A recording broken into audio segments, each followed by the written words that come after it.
Hello and welcome to today's video. So in this video, we're going to be making some of these Orgone Tower Buster pyramids. I'm going to show you step by step in this video how we make these and what these do. I'm actually wearing one on my chest for personal use, and this one is a Tower Buster pyramid. What they do is they restructure electromagnetic fields that come from technology. So Orgone restructures these electromagnetic fields that come from technology. If you don't know what an electromagnetic field is, an electromagnetic field, they come from technology. All forms of technology have an electromagnetic field, which basically you can think of it as energy that we can't see coming off of it. But also humans and all animals, all living organisms, we have our own electromagnetic field, the aura, as the yogis call it. But now scientists can measure the aura, and we know that it's the human electromagnetic field. So basically, when you have a cell phone, the electromagnetic fields that are coming from this cell phone, as they pass through us in our aura, they interfere with our cellular communication because, we have our own energy field that we're putting off, and our cells communicate through this.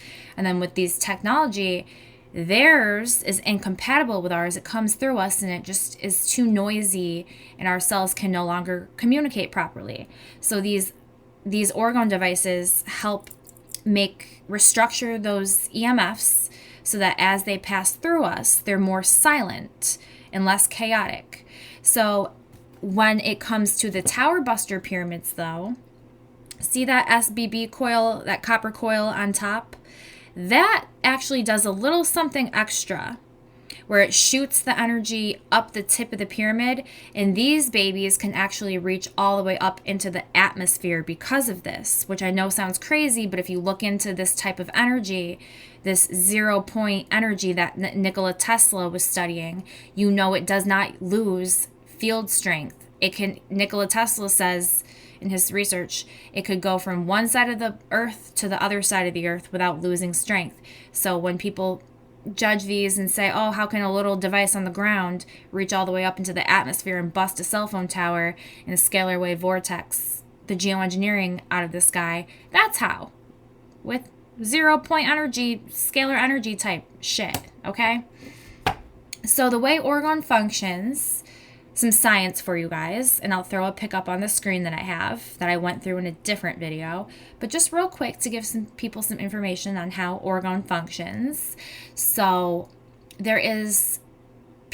Orgone involves Wilhelm Reich's research, which in his research you need an organic material and an inorganic material layered together, and the organic material pulls in and accumulates Orgone energy, scalar energy. That's the organic material, constantly pulling it in and holding it.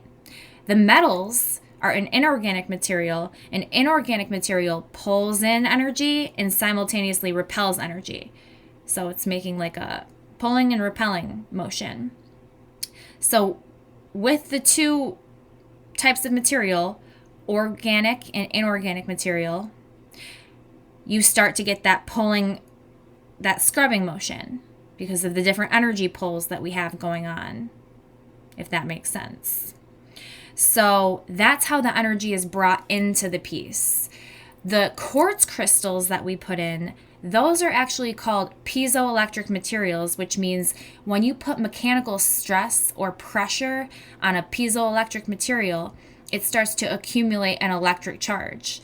So the piezoelectric effect is activated in Orgone because the resin, not only is the resin an organic material, which you need for that energy pull, but the resin also shrinks as it cures, as it hardens, it shrinks.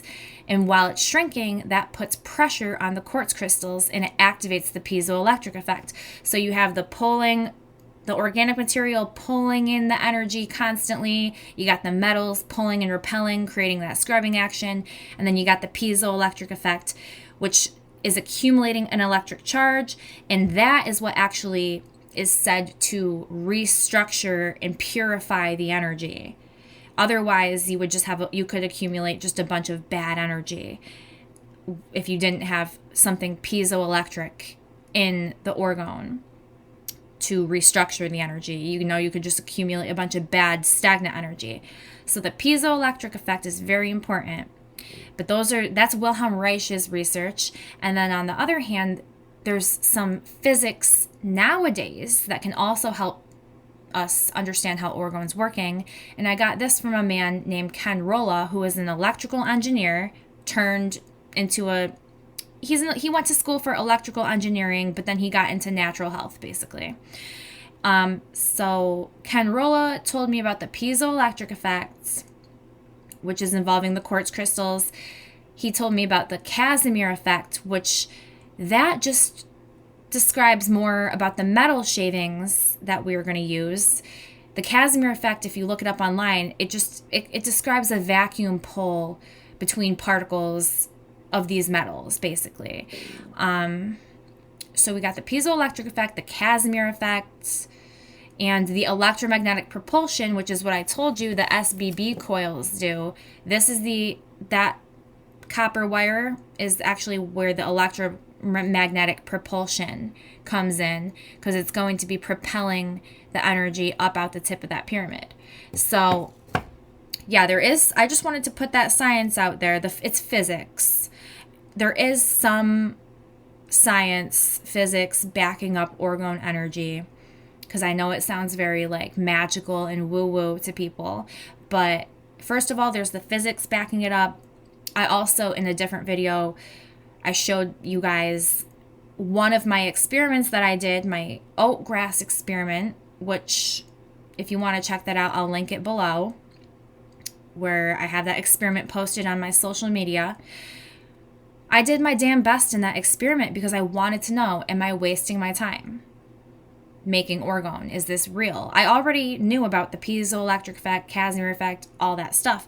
But even so, I just wanted to see for my own eyes. Let's do an experiment and see if I can show and prove to myself that orgone really is doing something. And it was just one experiment, which obviously never proves anything 100%. But I'm telling you, I did this experiment to the best of my ability to be really scientific, a controlled experiment where the only difference was the energetic environment, EMF, neutral, or orgone. And I'm telling you, it really seems like this orgone is legit based off of that experiment. And just I've been listening to my body. I told you guys in a different video all about why I think orgone works, but I wanted to give you a little background before we jump into this video. But if you want to go check out that other video, I'll link my climate change video I'll link the climate change video part 3 down below, because that's where the orgone is. So if you want to check out what I say about orgone in there, you can go do that. But I think I just covered most of it, about how it functions. And the reason why I'm making this video now, because I was going to wait and make it in springtime, but then because I want to teach people how to scalar wave vortex the geoengineering. But all the stuff that's happening in Ohio right now with all those poisons being released into the air, I knew I had to make this video now. I was like, okay, right now I'm making this video because we have poison. First of all, I wanted to make more for my community where I live right here. I just made 3 more. I can't go out and bury any tower buster pyramids because it's like the ground is frozen, but I can at least make orgone and have it right on my property. And then it will scalar wave vortex some of the poison that will come to my area if it does reach us here in the Adirondacks in New York, the poison from Ohio. It would be even more powerful if I could go out there and expand my grid, because I already have 3 towers busted and I should get more towers busted, but I can't do that until spring now. So basically, yeah, I wanted to make this video today because I think it's gonna help people. If you live in Ohio or somewhere around Ohio, you need to start getting these tower busters, the pyramids, made. Bust the cell phone towers, have your own property gridded too. You want to grid your property, and you also want to have all the cell phone towers busted. And that's going to protect you guys in scalar wave vortex, whatever's still in the sky. It's kind of a little late, this video. I wish I could have just clicked my fingers and had this video ready a week ago, but I can't. Like, I have to actually make the video, create everything. So, but this video still is important. It's still going to help. There's still stuff in the sky. There's still time to get these things going. And even if all of the chemicals have already fallen on the ground, this still matters, because in order to heal the earth, there's other techniques I have that can help Ohio. Scalar energy still matters on the ground, because on the ground, for whatever toxins have already entered our water and our land, you have to use beneficial microorganisms like EM1 is one option.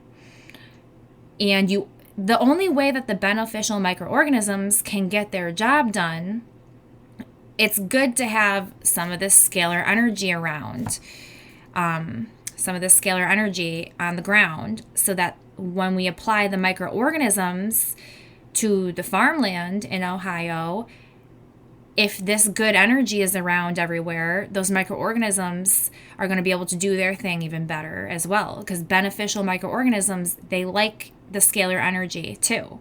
Pathogens seem to not really like the scalar energy quite as much. And then beneficial organisms do better with the scalar energy, if that makes sense. So it still matters for healing the earth on the ground too.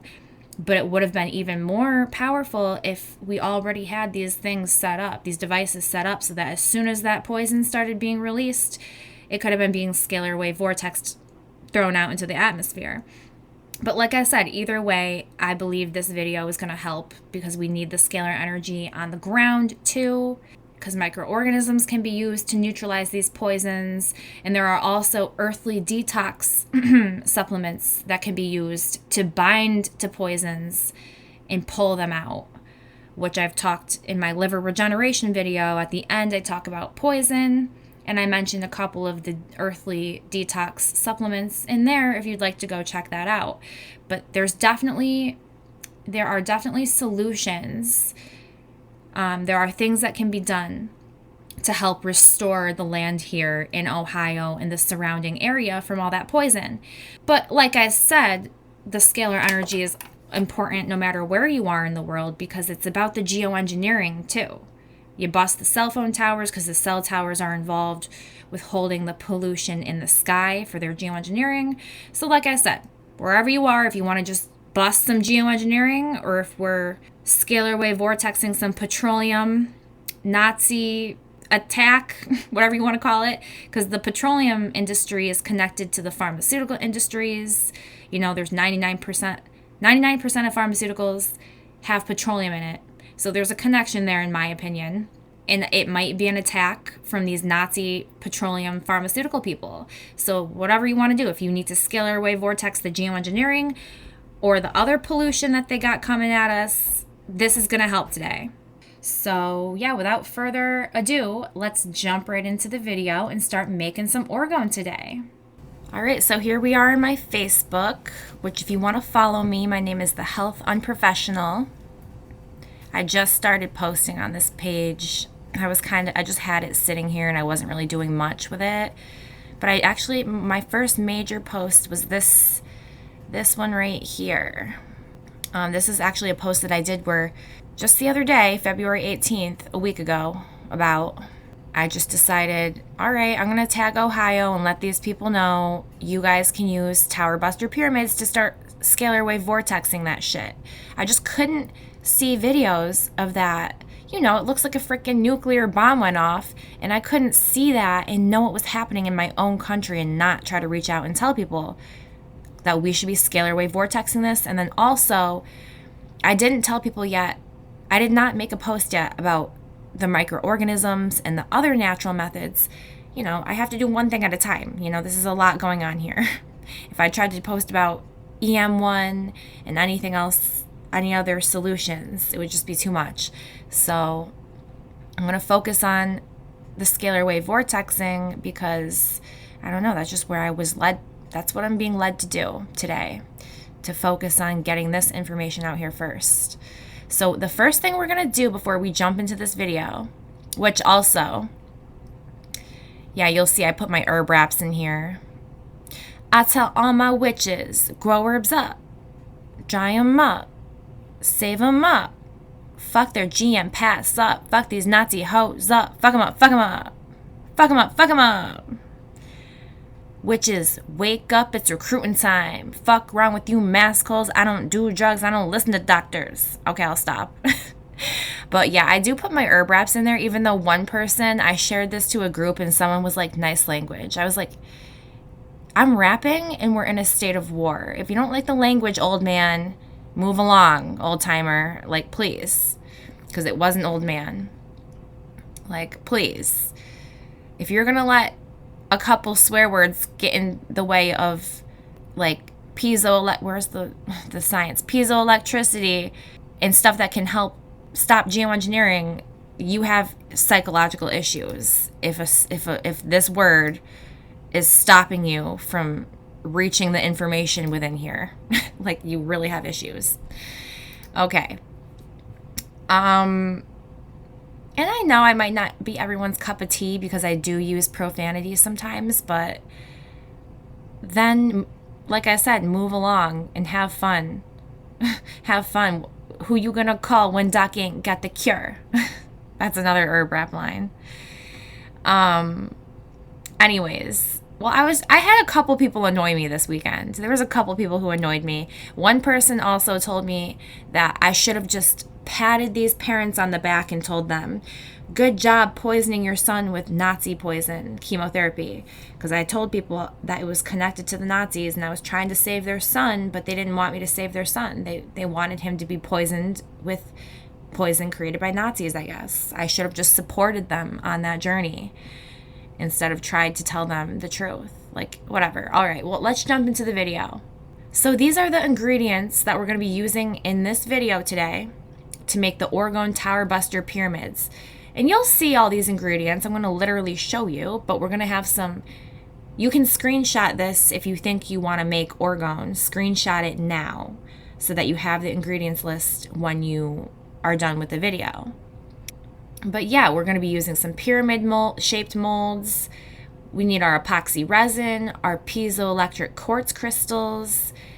We're going to have metal shavings, gloves to protect our hands, some kind of at least a particulate mask to protect from the aluminum powder that we're going to be working with. Although you could have a chemical mask, because even with epoxy, there is technically some kind of chemical coming off, and you might, if you're going to be making lots of Orgone, you could definitely get some kind of chemical mask too, like I have. I only have one because I used to work with epoxy resin, but I will be stopping working with epoxy soon. So it's just too poisonous and it's bad for the environment in so many ways. And epoxy, obviously, epoxy is still plastic, so it still has some kind of, I'm not a huge fan of it, but for Orgone, you have to use it. There's nothing else right now that I can come up with to replace the epoxy.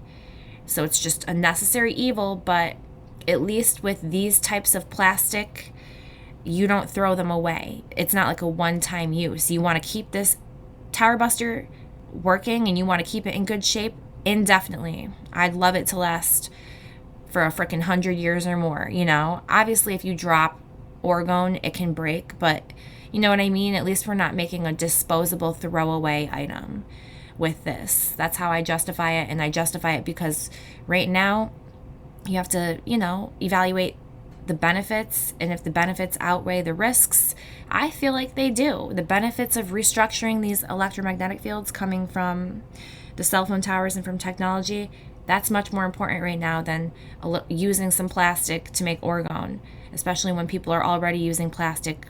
Still, they use them for plastic forks, straws, so many things. Those are the type of things we need to eliminate using plastic with, you know? And one day when we get rid of all the EMFing, cell phone towers and stuff, hopefully we can stop even needing to make Orgone, because we shouldn't even need to make it. It should just be here on this planet. But there's stuff that's being done. I believe these cell phone towers are being used intentionally to, you know, create bad energy here on the planet and probably to cut us off. I really think they cut us off from God consciousness more too. So, yeah, the benefits outweigh the risks right now. All right, continue on reading the list. So we're going to be using some popsicle sticks today, some wooden skewers. You might be able to get away with just using popsicle sticks, but I like to also have the wooden skewers because I just think they're better at manipulating the materials with. The popsicle sticks I like to mix the resin with. All right, so we're going to need some plastic or biodegradable mixing cups. I'm going to be using plastic because I already bought a lot of plastic and I have to use it up. And when I get new ones, I'm going to try to find something biodegradable. The only problem is you need something with measurements on the side, if possible, because it's a 2-part epoxy. So you either need a scale or you need some kind of cups that have measurements so you know it's a 50-50 mixture. Mold release, you'll see all this. It's just stuff we spray on the pyramid-shaped molds so that our piece comes out easily and it doesn't get stuck in the mold. We're going to need some cheap metal wire for wrapping and holding crystals in place, some nice copper wire, which is more expensive. You can also, with the copper wire, we're going to make SBB coils with this, which you'll see what an SBB coil is in this video. Actually, to practice making the SBB coils, you could even get 18 gauge crappy metal wire, just like 10 feet to practice if you want, because copper wire is a little more expensive. So if you're practicing on a piece of copper, you might mess it up. Just to put that out there. So yeah, 18 gauge copper wire. I also have 16 gauge that I will use next. I kind of feel like I like the 18 gauge, but whatever. I ordered 16 gauge. I'm going to make it work. I did order 24 gauge one time, but I never used it because it's just too thin. I don't think I like it. Wire cutters and handling tools. I just have some from a cheap jewelry set. I'll show you everything. A ruler, and that's basically it for the main ingredients. Optional ingredients that I'm going to be using today that you don't have to use, but you can, are silver leaf because it's the most conductive metal on the planet. So I like to use at least a little bit in each piece. When I make my really pretty ones, I used to put more in. And then with these Orgone tower busters, I do put a little bit less in, but I just use a small amount and I use it right on top of the quartz crystal you're going to see. I also use a couple additional crystals, selenite, Himalayan salt, and azomite, which I'll be putting in my Orgone today. I always recommend people do selenite at least because it keeps the energy pure all the time, no matter what, even though in Orgone, it should be like that anyways, but I just like to put selenite in just in case, just to guarantee that no matter what, you never have to cleanse, like, you know how you're supposed to cleanse crystals sometimes to get rid of their energies and reset them. With Orgone, you shouldn't have to do that. It should just constantly be cleansing and restructuring the energy, but just in case, I just like to put some selenite in just to be extra sure that you never have to worry about that, any bad energy building up. So another optional ingredient is a 432 hertz or some kind of, healing hertz, healing frequency. I have a metal pipe that you just hit it and it makes some vibrations programmed at 432 hertz. Like I say down here, quartz is made, not only is quartz piezoelectric, which is part of the science behind Orgone, but quartz is also made of silica, which is the same material that computer chips are made from. So you can program quartz crystals similarly to how computer chips can be programmed. And that's what I do with the 432 hertz. And you'll also see that I bless my Orgone too. I normally bless my Orgone. A little something, you'll see. I'll show you in the video. Not anything too crazy. And then where to find these materials. So you can find all of the materials. The easiest place is to look online, even though I try not to buy from Amazon when I can. eBay, I buy from there when I have to too. Etsy is okay because Etsy, there really are like handmade items on there, so it's a little bit better. I know buying stuff online isn't as good for fighting against the globalists as buying locally, But honestly, the easiest and quickest place is just to go online and find all this stuff. Because you can, if you want metal shavings, you can call up metal shops around you. So if you wanted to, you could call up stores or metal shops that are local to you, and you can ask them if they have any metal shavings. But the problem is it takes more time to do that. Sometimes they're not clean, or they could be dirty if they're coming out of certain shops. So sometimes it can be a little bit of a pain in the ass to do that, but it could be good if you do find someone locally. Maybe you could get a better price.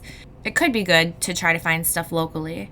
But overall, it just really is true. Buying on eBay, Amazon, or Etsy is probably the best. On Etsy, you can get some molds. You can get different crystals on Etsy. The metal shavings I've got off Etsy before. I use powdered quartz. I got the powdered quartz off of Etsy. So yeah, I would definitely be going online to get these ingredients. Yeah, this is it. This is just our ingredients list. Now let's jump right into the video, and I'll be showing you all this. But yeah, definitely don't forget to go find me on Facebook or any other social media. I'm also on, like I say down here, Twitter, Instagram, Gab, Getter, MeWe. I'm kind of just getting back on. I signed up for Gab, Getter, and MeWe. I haven't done a lot with them, but I am. Like this year, I want to build up my social medias a little bit more. Some alternative social medias, especially, just in case anything ever happens and they decide to delete my ass on Facebook because I post stuff like this, and I don't care. Like, this is who I am. Like, I'm going to be posting what I want. I don't think they're going to delete me because I kind of feel like at least I'm not big enough yet for them to care. And even when I get big enough, maybe they won't delete me because I'm fucking awesome and they like me. They probably secretly do. I'm just kidding. I don't know. I'm just saying stupid shit. All right. So we saw the ingredients list. Now let's move on to the rest of the video. All right. So I'm here to make the SBB coils for our Tower Buster pyramids. This is everything we need right here. I'll put a picture up on the screen if you can't see it. But we have our 18 gauge copper wire, a ruler, and then we have 3 tools here. We have the wire clippers, of course, we'll need those. These are some metal grips that we'll be needing to work with the copper wire. And then these are some plastic grips that we'll be using as well. So those are our tools. And we're gonna start with measuring 15.5 inches of this copper wire. So we start by very gently and carefully grabbing our copper wire off of our little mat that we have here, because you want very clean lines when we're creating these SBB coils. So we want to try not to fuck up, not to fuck everything up and bend the wires and get them all crazy. So you're very gentle the whole time you're working with this. We're going to start, like we said, by measuring out 15.5 inches. So let me do that. And you'll see how I'm being very gentle not to bend this wire too crazy. Let's see what we can do here. So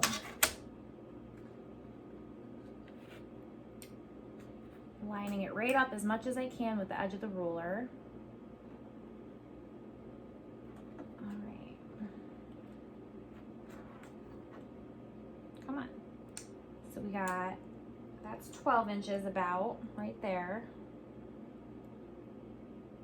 And now we need 15.5, so we're going to need 3.5 more inches, because 12, 13, 14, 15.5. Yep, just checking my math, because I suck at math. So 12, now I'm just going to move the ruler, 13, 14, 15.5. All right. So now I've extended it out to 15.5, and I'm just going to double check. So 12 right there. Yeah, it looks about accurate. So I'm going to go ahead and clip it with my wire clippers that we discussed, that we have right on standby. There we go. Let me just double check and make sure it's good. now that I have it free from the main piece. So let's see, 12 inches, 13,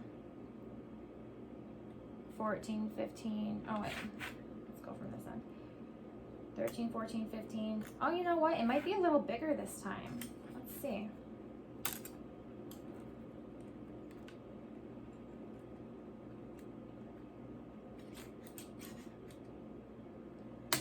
Come on. It takes some time to measure it properly because it's not straight. They're a little bent. So 12 is about right here. 13, 14, 15. 13, 14, 15. It's just a little bit over, but I am going to trim it. It's just a tad bigger.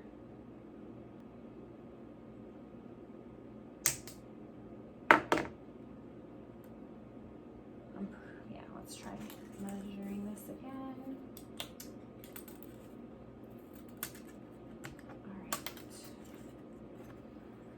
12, 13, 14, 15.5. All right, so that does work. It does work. 2 to go. 2 more to go. All right, so now we are going to start making the actual SBB coil. We have our 3 pieces of wire here. So what we're going to do is we're going to find the midpoint. So 15.5 inches when you divide it in half is 7.75. So it's a quarter under 8 inches, if that makes sense. And I'll put a picture on my screen to help you to have clarity on that. So I'm going to measure out 7.75, and that's going to be about the midpoint. And of course, we have to try to make it flat against the ruler for the most accurate measurement. 7.75. Here is the midpoint. So I'm going to grip the midpoint with my wire grips. And then we're going to double check it. We're going to gently grip the midpoint. We're not going to overly grip it. All right. See? Sorry, I'm trying to see if you can see on the camera. All right, let's double check the length.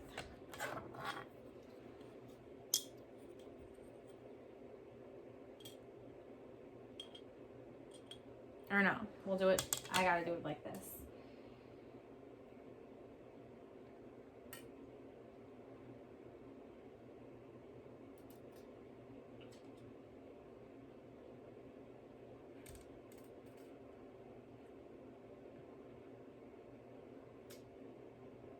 $7.75.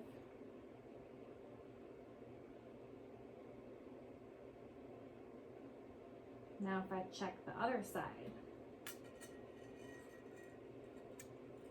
7.75. Yeah, it looks about even to me.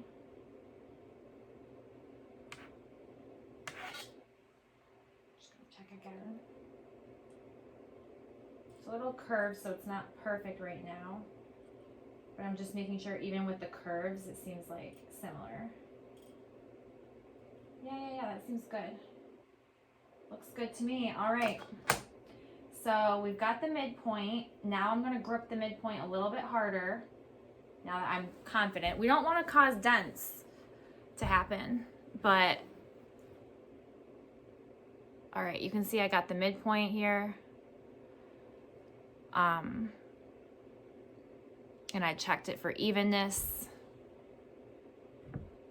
So now we're going to start making the SBB coil. All right, so we found our midpoint here. Now it's time to start bending the wire and making that S like we talked about. We're gonna start with making that S. So we're gonna use the metal grips to help guide our wire and make that S. We're gonna cross the wires over, make our first curve down here. Make sure the wires are crossed so it's a nice tight S.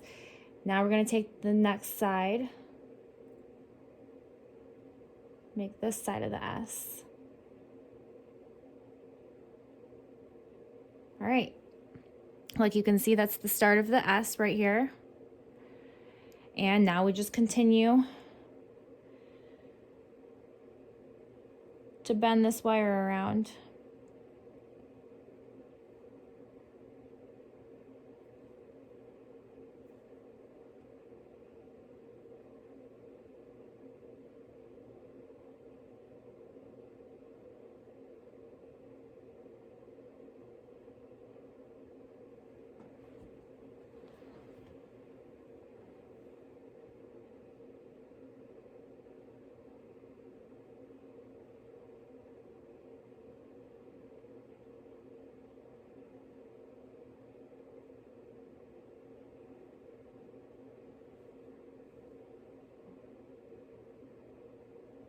And I almost like overdo it a little bit, and then you kind of can use a little gentle pressure.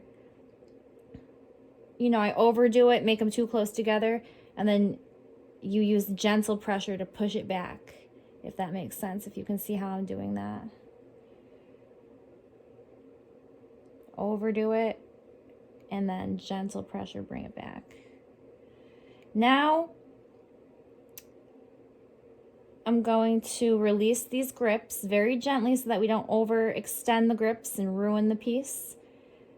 And I'm going to switch over to my plastic grips that I talked about.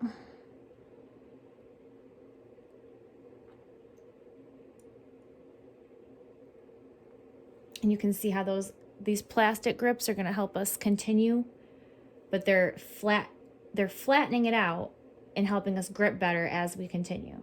So you always want to grip pretty close. You want to grip pretty close to the next area that you're bending. So I really want to bend this area, so we'll grip right toward the end there. All right, now we're gripping at the end here where we're about to bend this. Like I said, I overdo it and then use gentle pressure to bring it back.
All right, and this is our third SBB coil.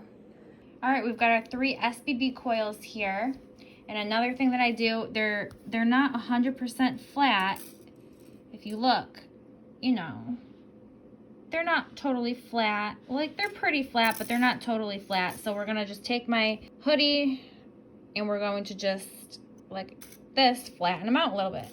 You know, as much as we can. Squish them, just a little bit. That's just what I do. Next step. All right, so you see how some of these look like they are, if you follow the pattern, this is counterclockwise. This one, counterclockwise. But you come over to this one, it's clockwise, right? We want them all facing clockwise. So these ones, we're gonna flip over. And then we're gonna double check, is everything clockwise now? That's clockwise, clockwise, clockwise. And that is to direct the energy. because now it's going to direct the energy up the tip of the pyramid as long as we have them clockwise for the next step.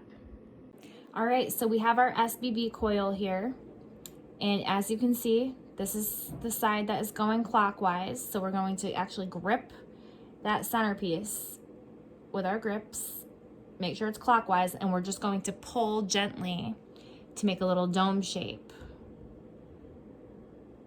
with the SBB coil. Very gently pull.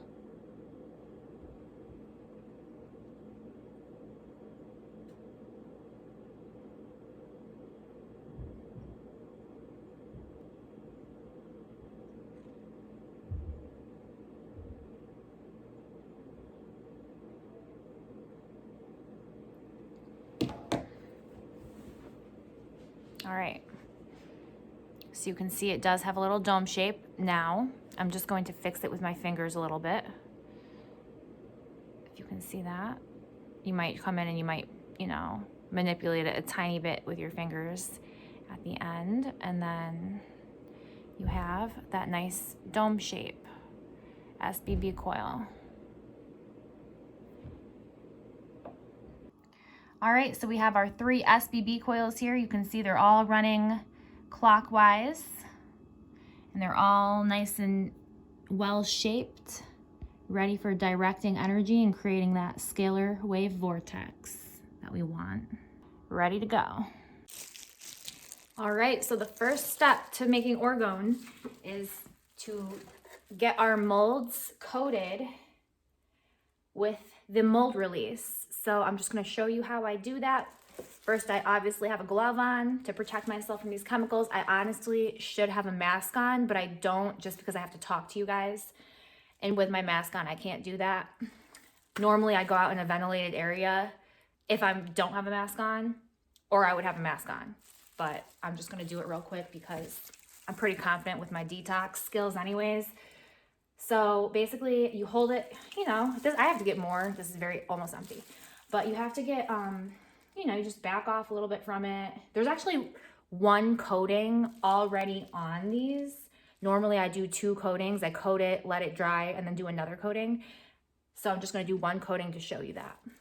So you back off a little bit, not too close, but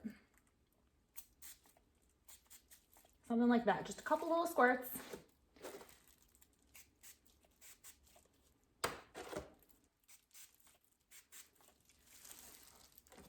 And then you take your glove and you just kind of gently, very gently, let me get closer. Gently just kind of, you know, make sure the liquid is getting everywhere, coating the entire surface, because if it doesn't, then when the orgone is done and the resin is hardened, it's just going to end up sticking to the mold and you won't be able to get it out.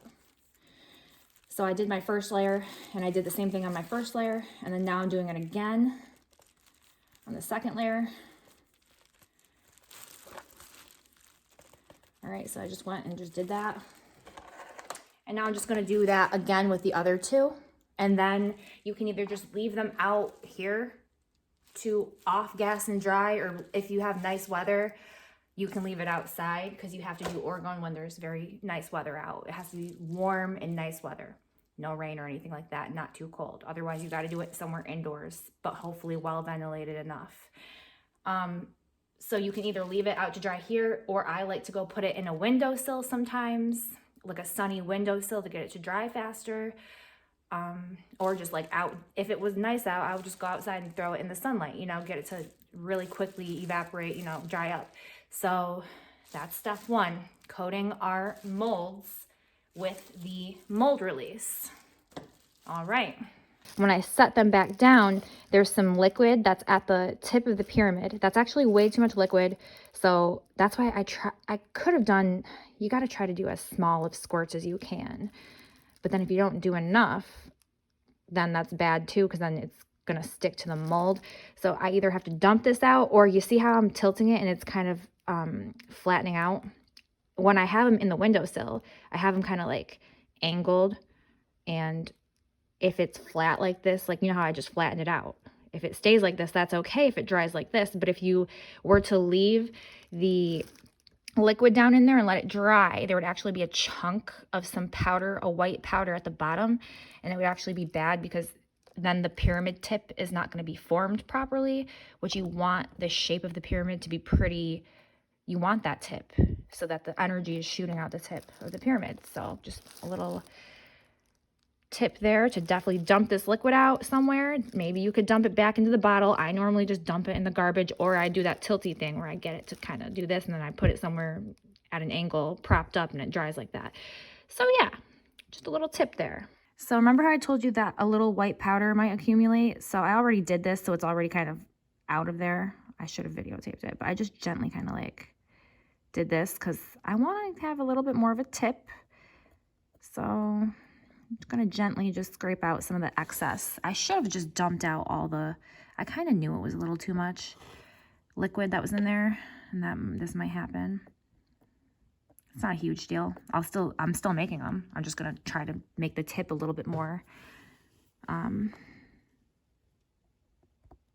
you know, just getting a little powder out of the tip. And then I'm going to dump them, tip them over, and just tap them and dump that powder out. And then I'm going to proceed with the next step. All right, so I have my gloves on. I have my epoxy resin, my 2-part epoxy, part A and part B. I have my mixing cups here. I have 2 1-ounce cups that I'm going to use for each. I'm going to put 1 ounce of A, 1 ounce of B, and then I'm going to dump them both into this red party cup, and we're going to have an Orgone party. So yeah, I'm going to dump 1 ounce of each, so 2 ounces into the cup, the party cup, and then I'm going to mix them together thoroughly. So, or no, let's just start doing it. All right, so I'm here about to start making Orgone, the first pour. So I have my epoxy, part A and part B. I'm going to put 1 ounce of part A, 1 ounce of part B, and then we're going to put them both in this cup and mix them up. So let's do it. So it's about 60, a little over 60 degrees. Ideally, you want it to be 70 degrees. It kind of fluctuates in here when the heat goes on. So it's going to be a little bit slower to pour. This one, okay, this is part A. Part A is thicker. So it's going to take a minute to pour out, and you got to be careful. I'm going to try to show you, but who knows what it's going to look like. It's very thick, so you got to be careful and stop pouring in advance, or otherwise you pour too much.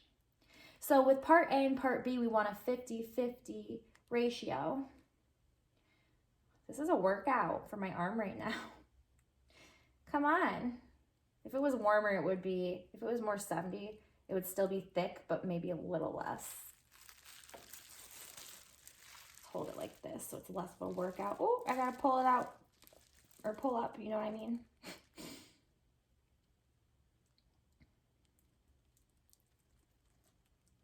Yeah, very, very thick.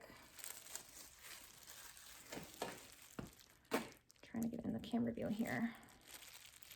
There's little measurements on the sides of these cups. That's why I like them, because it has to be about a 50-50 mixture of resin, each part of the resin. Oh goodness.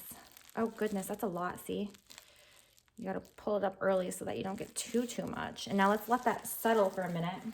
It's good to have a paper towel nearby just in case to wipe up if it gets messy, which I forgot one, but I'll have to use this. There's a freaking receipt here. These aren't important, are they? What is this for? No, that is not important at all. It's just freaking kombucha beer. Kombucha beer. So I'll just take an old receipt and wipe this up. Put that over here. Put the top back on. You always want to make sure the tops are really well put on these so that they don't get exposed to air. You don't have anything weird happen.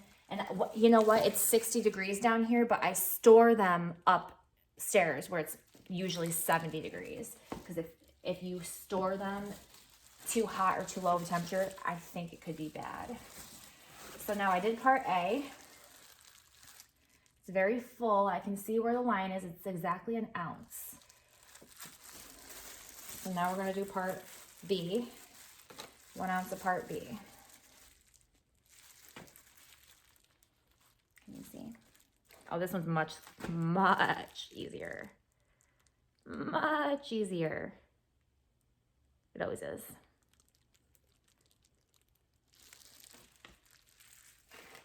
If you have a scale, you could weigh them out and make sure that it's exactly by weight, the proper measure, the proper ratio. And that's the absolute best way to do it, to be sure. But I have been doing this a while, and you don't always have to do that. You can estimate, and it's going to be good. It's never messed up for me when I've estimated. So as you can see, we have 2 ounces, and I'm going to pour them both now into here. Starting with this one, thinner. It doesn't really matter which one you start with. I kind of like to do the thicker one first sometimes. I don't know why, but whatever, it doesn't really matter. I just grab it. As long as you mix them, it doesn't really matter.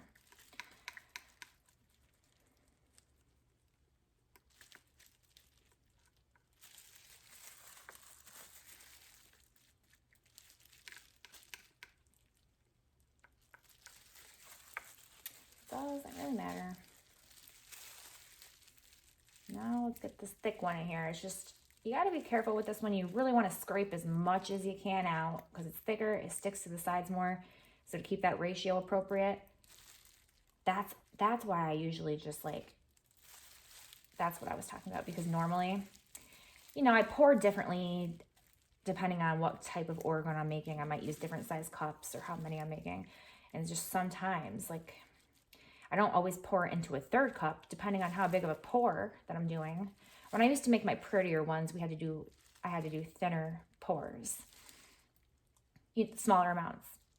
And I would only have 2 cups, and I would take the thinner one and dump it into the thicker one because I just was concerned I won't scrape as much of the thicker one off. So that's why I was saying that I sometimes dump the thin into the thicker.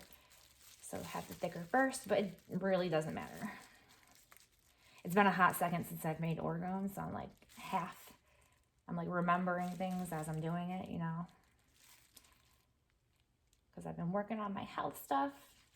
So I haven't been making Orgone as much. It's related, but I already have so much Orgone. It's like I don't always have to make it, you know. All right. I feel like that's good enough. We did get, let's see if I can get a little bit out more. That should be good. All right, so now, you can't really see. I'm going to take my glove off and I'm going to show you. I'm going to videotape it while I mix it. So, I might have to, hold on. So, I'm not going to do this the whole time, but you just kind of, you know, you go around like this in a circle. You're going to scrape the sides. You know, you're going to go in different directions, but you're going to be gentle because you don't want to create shitloads of air bubbles. So you're going to be gentle enough. You're going to have some air bubbles no matter what. But if you like go crazy and mix it like a crazy person, you're going to create more air bubbles. So be gentle. And eventually it starts to become a little more clear looking, and that's when you know it's done. So I'm just going to keep scraping the sides, scraping the bottoms, doing different movements to kind of really make sure it's mixing completely. I don't know if you can tell, but now it's mixed. It got a little bit clearer. I'm not sure how much you can tell. It went from being very, very, you know, kind of like white, and now when I look at it, it's like clear. I don't know if you guys can see on the camera. I'll take a picture too to throw up on the screen. But I'm going to pour now because now it's mixed fully, so it will catalyze properly. If you don't mix it all the way, it's not going to harden the right way. All right, so now I mixed it, my resin. It's fully mixed, ready to catalyze. So I'm just going to try to equally pour, you know, I'm going to just start pouring into each pyramid, and I'm going to try to keep it equal. But I'll just start like a little with this one, see how it looks. There's definitely some air bubbles in it. There's gonna be, especially if it's a little bit colder, it'll have more air bubbles like mine right now, but they will pop. You also can use like a little torch, mini torch lighter. If you know what those are, they have like these lighters that kind of look like little torches, and you could use those on epoxy resin, and it'll pop the bubbles. Do not use a torch on polyester resin because it's extremely flammable, and you will start a fire if you do that. So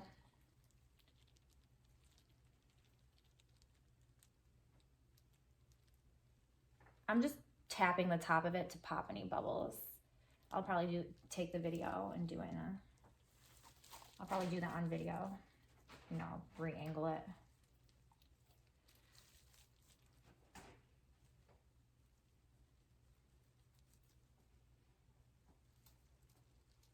You know, I think I poured a little too much. Let me see, is that good? Is that good? Maybe I'll do a little bit more in each one. I don't want to put too much in because we want to keep the clear space in the orgone to a minimum, but at the tip of the pyramids, there needs to be some clear space because the SBB coil, you do not want the SBB coil touching the metal shavings that are going to be below.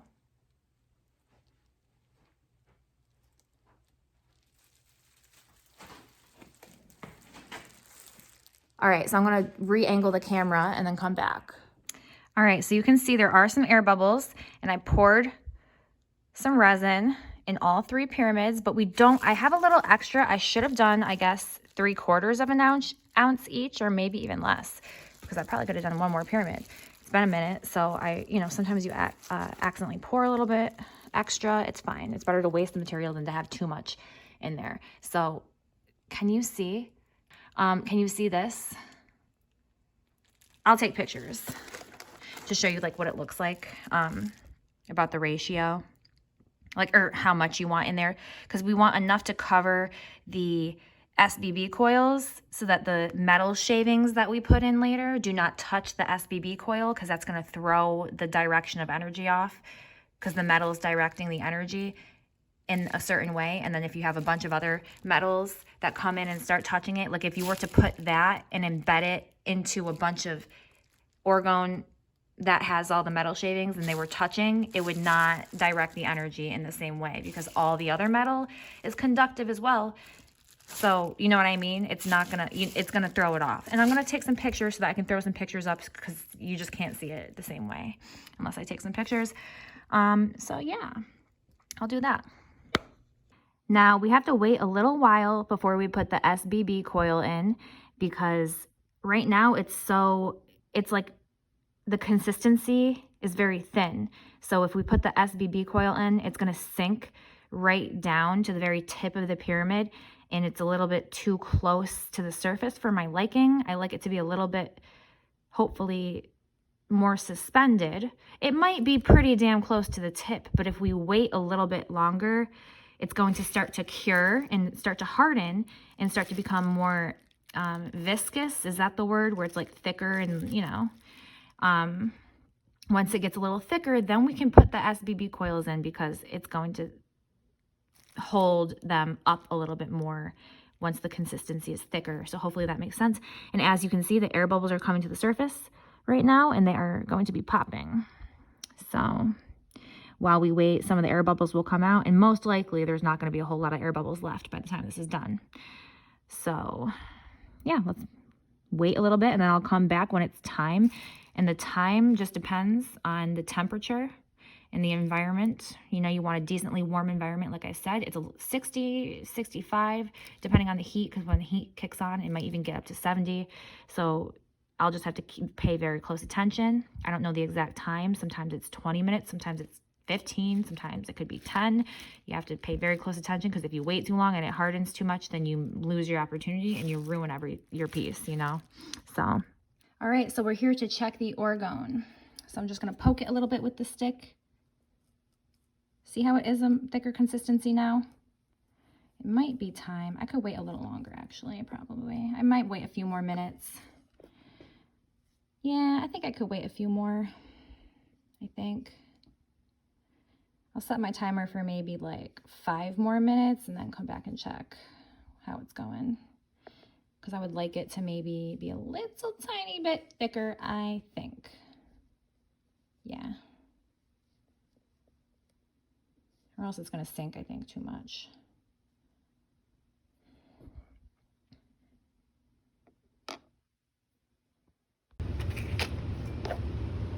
So this is a little better, I think. It's going to support, I think, a little better now. So we're going to put it in because I just would like... Oh, and another thing that I did is I looked at how the levels of resin, and then this one's tallest. This SBB coil is taller than all the other ones.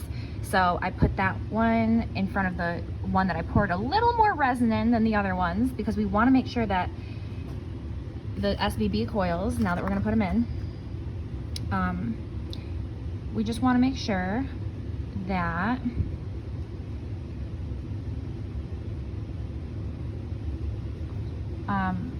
what was I saying?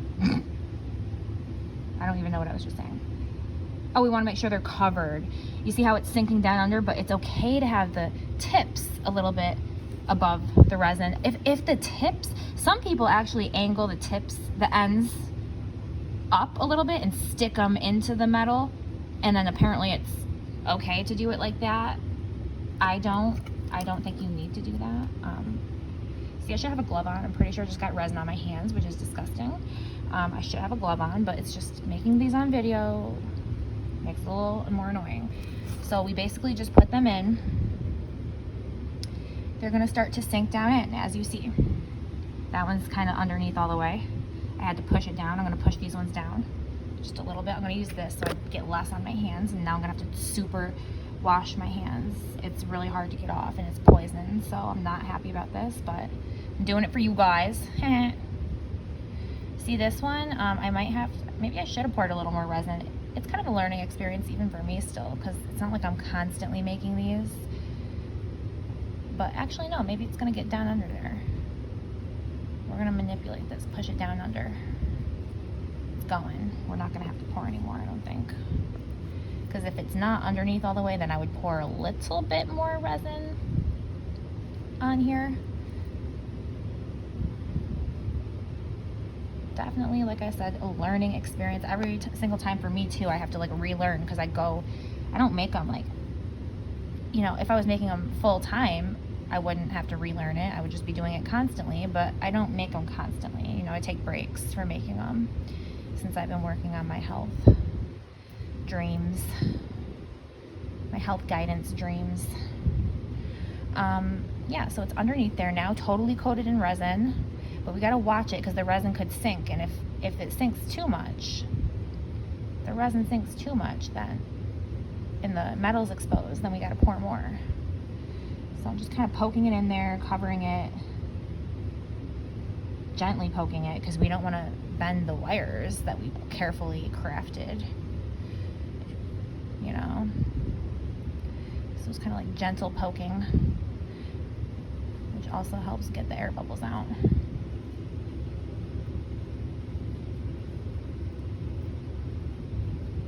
And who even knows, like, it's just how I do it this way. Like, I don't know how it would turn out if I just didn't let it thicken and I just threw them in. I just do this because I feel like it keeps it a little bit away from the surface, you know, just a tiny bit more than it would be if I just threw them right in as soon as it was poured and it was totally like thin. I'm just afraid it would be way too close to the surface and like even maybe a little tiny bit exposed or something, you know, and I don't want that. But usually actually the metal, the sides here catch on the side of the plastic and they won't let it sink down, so maybe you could do that. People will have to do a little experimentation, because it's not like I know everything about making these. This is just my techniques that I'm showing you. And there's not just one way, so people can figure out how they like to do it. So I just did this. They're all underneath now. This one I'm going to poke in a little more, see if I can do anything. to make sure these things are a little bit more underneath.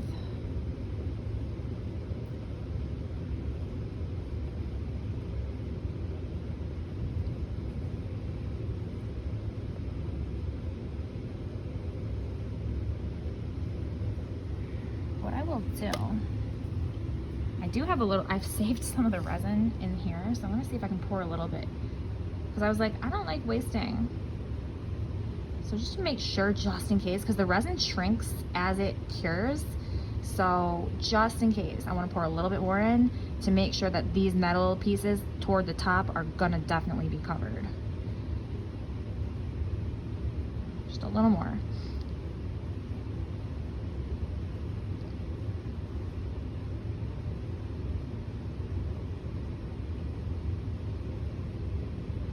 Yeah, it's nice if you have extra resin to have something nearby where you can just pour it in there so that you don't waste the resin. But yeah, at least I got to use it in this, so that's good.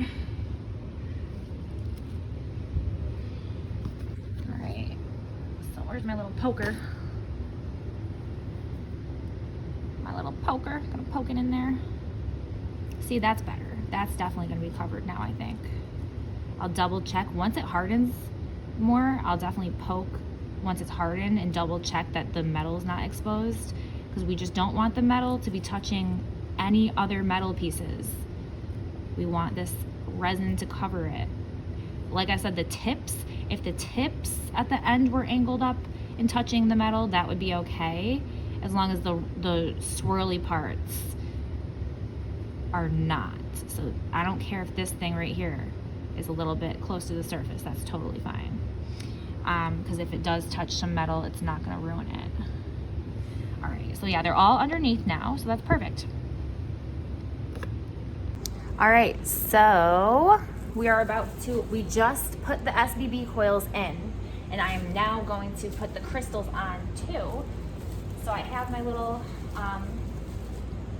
crystal wrap thingies here. You know, okay, I need to use real words. I have my skewers with the copper, the cheap, this is not real copper, this is like cheap fake copper, it's not real copper, cheap wire, and you're gonna wrap the crystals, the quartz crystal points that we're gonna put, we want the tip of the quartz crystal that we're gonna use we want it facing like down, because we're making the pyramids upside down, so we want it to be shooting this energy out the tip of the pyramid. So what I'm gonna do is I'm gonna wrap this crystal.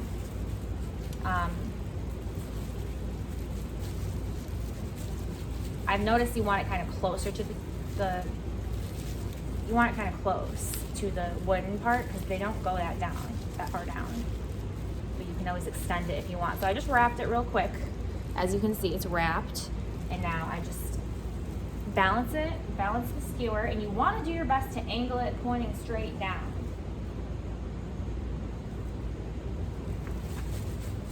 I'm just going to be manipulating it a little, making sure that it's pointing straight down. I might even use my little pick.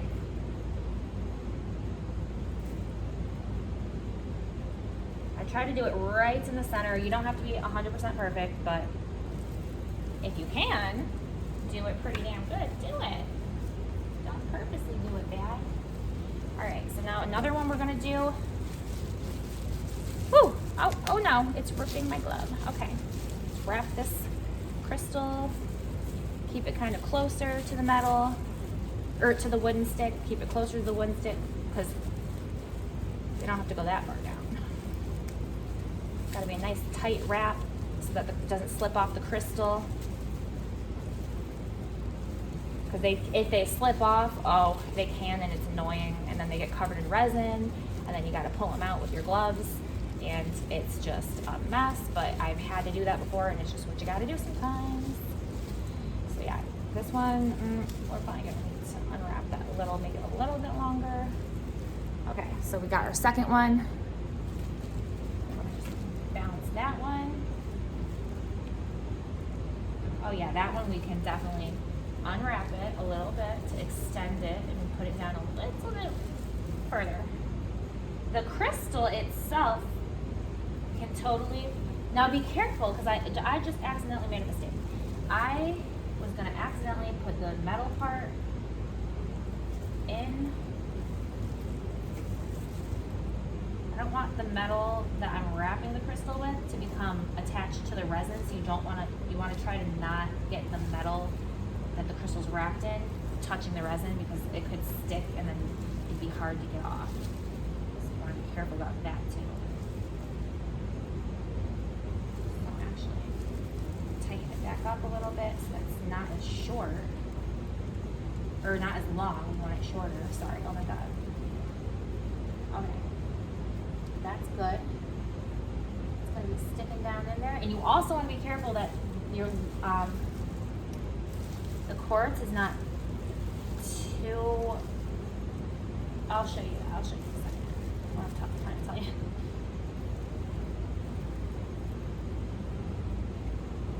Yeah, you have to like manipulate the wire, push the wire a little bit sometimes to get the quartz to be straight, because sometimes it's like crooked, sticking to the side a little bit.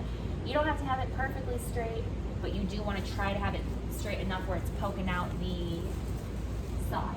All right, I'm missing one of my little wire things, so I'm gonna go quickly make one before this resin hardens. It takes 2 seconds. I'll just cut some wire, wrap it around a skewer, and I'll be right back. And maybe I'll actually, I'm taking my gloves off very carefully. I try not to, like, you know, you can't use your fingers on the tips, so I put my hands inside the glove and, like, you know, get them off like this. I try to reuse the gloves. Okay, I'll be right back. So you can see here how I've got the crystals balanced and mostly centered. They don't have to be totally perfect. It's not like you have to freaking, I mean, I'm kind of OCD, so I probably do it pretty well, and you should try. But I'm not really OCD, but you know, a figure of speech where you're kind of anal. I guess anal. I don't even like that word. I just am annoying, and I pay attention to detail annoyingly. I don't know how else to say it, but they're pretty centered, as you can see. And you can see the metal there is not touching the resin. It's pretty close, but it's not touching the resin, the metal wrapping around the crystal, because if it did, it could get hardened in there, and that would suck. Actually, it wouldn't even be that big of a deal, because technically it wouldn't be touching the copper, so maybe it wouldn't even matter. But then you might I don't know, just try not to do it. I try not to. See how right even down there, it's not touching the resin, but it was. That's why it looks wet. But I pulled it up and tried to scrape some off, and it shouldn't stick to the crystal, so I should be able to get it off still. Because if there was too much resin on there, it might glue it to the crystal, you know.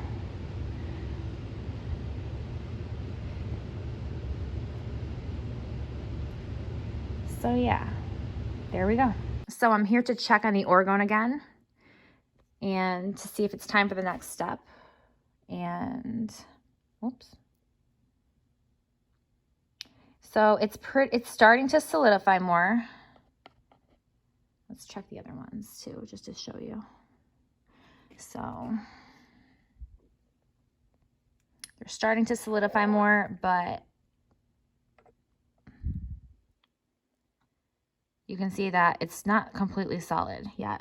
You don't have to wait for it to harden 100%, but you just want it to be hard enough where when we start putting metal pieces in, they're not going to sink down. And at this point, they would totally sink down a little bit. So we're going to wait a little bit longer, maybe I might wait another hour before I come back and check now. All right, so we are back and we are checking on the Orgone now to see what is up and if it's time for our next step. Oh, let's focus. All right, it's getting harder. You can see it's not coming, it's not like sticking to our skewer as much, but it's still a little bit soft.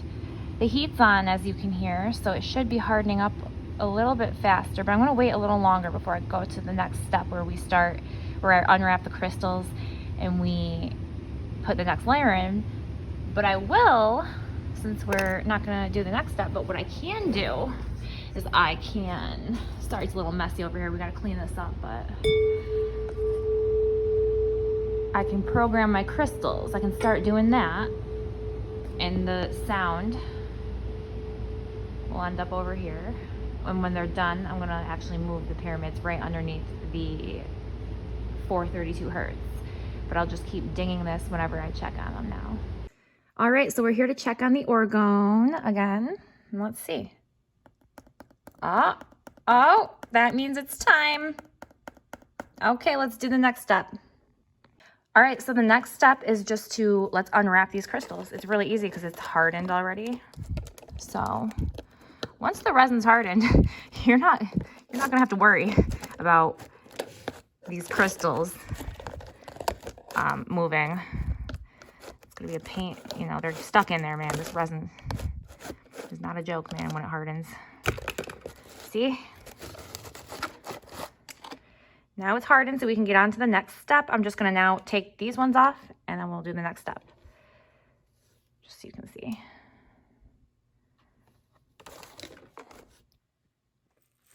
All right, so it's time for our second pour, where we're now going to put in the selenite, Himalayan salt, and the azomite. And we're gonna put that's gonna be what I do next, because I like to make them a little bit pretty, and I feel like that's just why I do this. You could just mix them all in together. You don't have to do it like this. This is just how I do it, because I like to make them look kind of good. So I have these 2 party cups. I'm not gonna use a scale because like I do have a scale somewhere, but I took it out of here and I'm not going to get it. Like I'm just gonna, there's little lines inside these cups. So I'm gonna use these lines as like a measurement, because it's 50-50. So we have to make sure that we're doing 50 of part A, and then we're gonna do 50 of part B, half and half.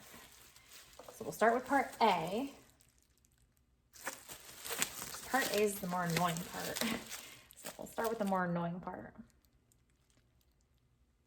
It's the thicker part. That's why it's annoying to me.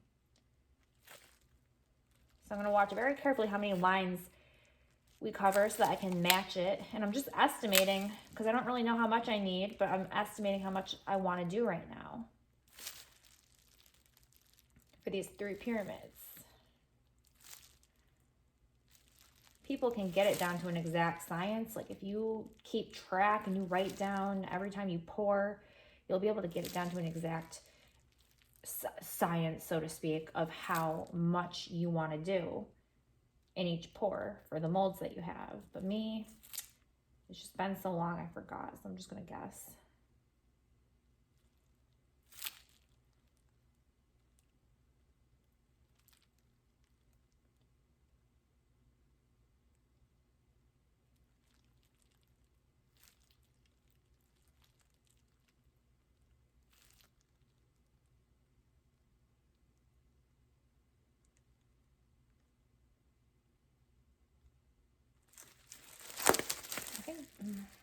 Could this be good? Do I want to do more?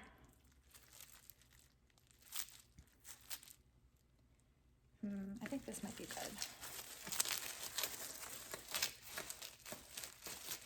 I was trying to like not have it run down the side. That's why I twisted it like that, because it's the thicker one and it just is a little difficult to work with. And here's my lovely little receipt.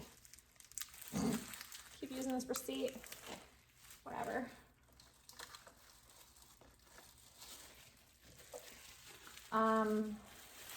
All right, so we got part A. And let's see how many lines I am. Okay.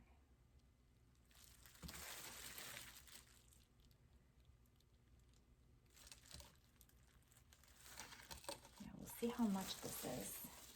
I'm just guessing. You don't want to, you can't, I forgot how this works, to be honest. Like, I don't think you want to pour, see how it's kind of thin? You don't want to pour, we cannot pour the whole pyramid at once. We're just going to do kind of a thinner layer at a time. You know, it's going to take like probably 3 or 4, who knows how many pours. Because you can't do like the whole 2-inch pour all at once. I don't think. I've never done it like that. I don't know. I mean, you could try to pour a huge thick one all at once, but we're gonna just do it the way I normally do it.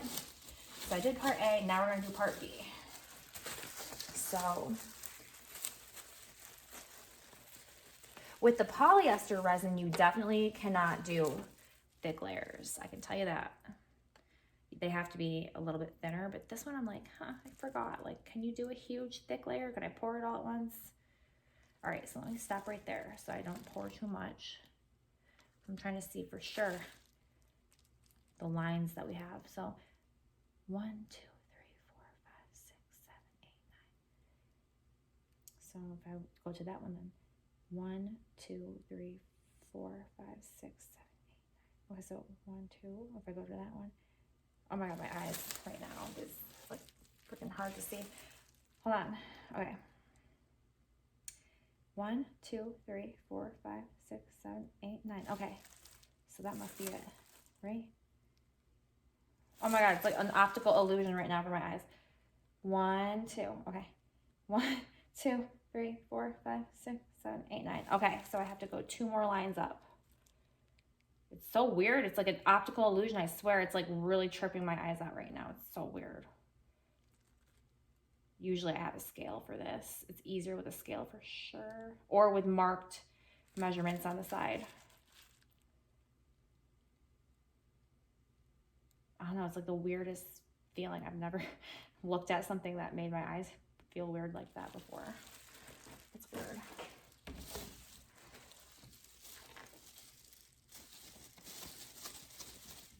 That's weird. Okay.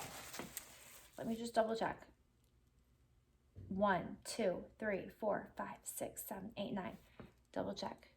1, 2, 3, 4, 5, 6, 7, 8, 9. Yep, that should be pretty good. Now let me just, can I even like see through? Yeah, it looks accurate. Well, we're gonna find out if we're accurate or not right now. Cause I'm doing it, I'm going for it, man. I'm pouring.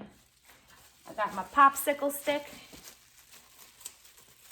And we're going for it. I think it's gonna be good. It better be. I'll be mad if it's not. If I waste this, I'm not gonna be happy, but I'm pretty accurate usually, so.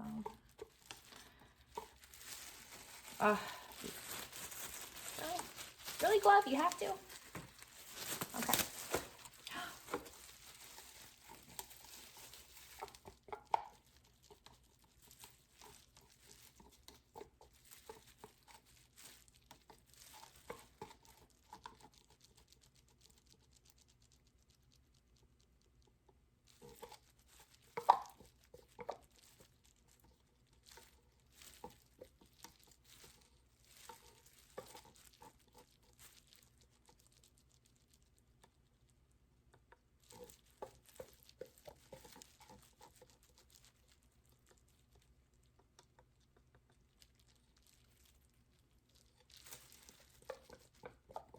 I might optimize the baddest witch if you dare me.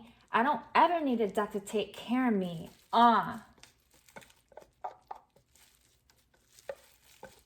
Their whole style poison. Nazis invented it. And I ain't taking that back because I meant it. Heh.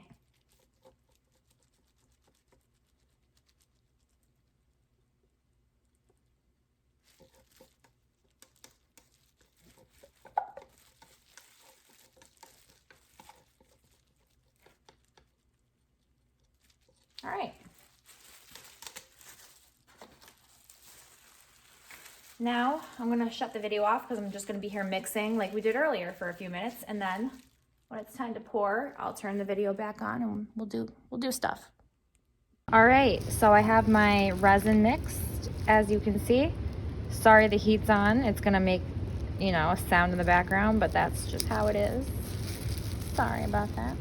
So all right, we're just gonna start pouring, and I'm gonna make sure I get it on top of the crystal because I'm actually gonna put some silver leaf on top of the crystal.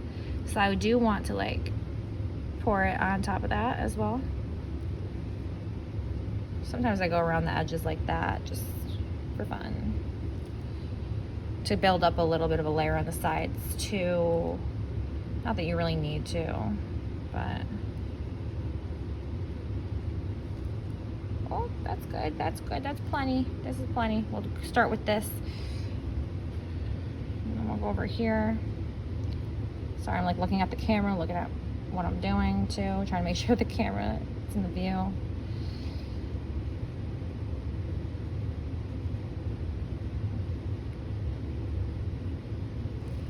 Now we'll go over to the other one, just to make sure before we finish pouring.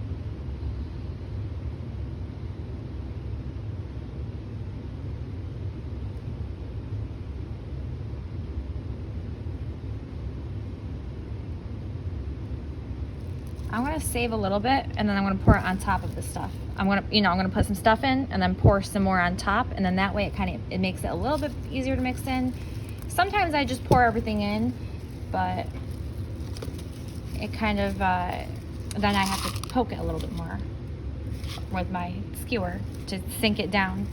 So it can be easier to save a little bit to pour on top of it, and it kind of just helps mix it in faster. So,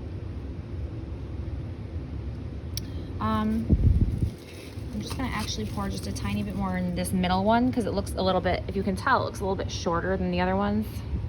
So I'm just gonna kind of even it out a little bit. And then we will pour a little more in. Or then we will put the stuff in. Oh my God, it's really late. It's like 12 o'clock at night, so that's probably why I'm half not speaking properly and making sense, but that's okay. I'm having fun making some Orgone. So yeah, Himalayan salt chunks, we're gonna just throw some in. You don't have to do too much, because actually we want to try to keep the ratio of, I want to get some pink ones in there, they're pretty. You want a nice ratio, and if you do too many crystals, it's going to be too much organic material, so you really don't want to do too much crystals, but they also have good, nice energy properties. This is the azomite. We're just going to use up these little granules I have, and I also have a powder, because I used to buy the granules for my garden. I use it in the garden too, to give myself and my family trace minerals, and friends, whoever needs my herbs.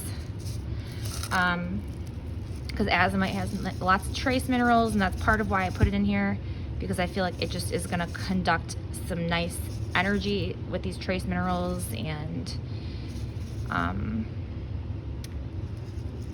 yeah.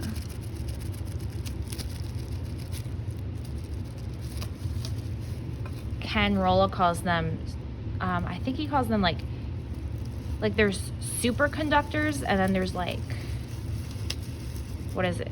Crap, I forgot the name. This is the powder. I'm gonna put a little bit of, or no, I'm not gonna put azomite powder in, because that's enough azomite, and plus the powder is not gonna look as pretty as these little chunks. It's gonna look fine, like I'll use the powder in my future ones, but honestly it does look pretty with just those. I'm probably just gonna do that. Maybe I'll put some powder in later. Oh, and then selenite. I'm just going to, I kind of want to freaking use my hand. I'm just going to dump some out. Usually I just use my hand, but oh gosh, this is a really large piece. We're not going to put that one in.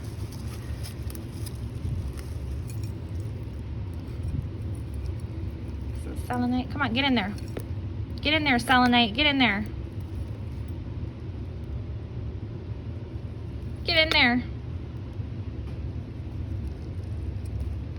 Get in there. I'm just being silly. Decent. All right, so we got azomite, selenite, Himalayan salt, and now, oh yeah, yep. That's all we're gonna do for now. And then we're going to just put, now I'm gonna start with the aluminum bigger chunks. And I also have aluminum powder here that I will be putting in. So I'm gonna take a break to put my mask on before we do that. All right, so I've got my particulate mask on, and we're ready to now work with some aluminum powder. All right, so I'm going to just start by poking these pretty crystals down. I want people to see them. And plus also the reason why I poke things is because we don't want air bubbles on the crystals. And if you poke them and manipulate them, it's going to get rid of the air bubbles. So that's why I do this. Just poke stuff around. You know, like at the bottom of it, if I didn't poke all this stuff, there could be air bubbles underneath here. You know, I put the Himalayan salt down there, so you don't really know.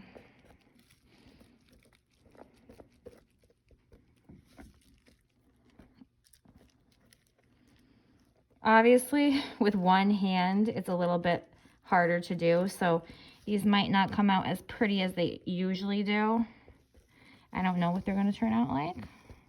Because normally I'm very, you know, I'm like putting the crystals in certain places, like I'm poking them, you know, to like here. See how I'm kind of trying to poke this one, put it toward the edge, but I'm doing it one-handed and I'm trying to keep the phone on it too, so it's just kind of annoying, but I'm trying.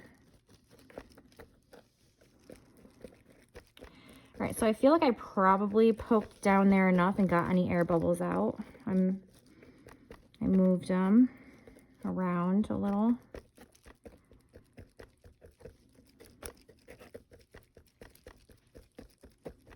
All right, now we'll move on to the next ones.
Okay.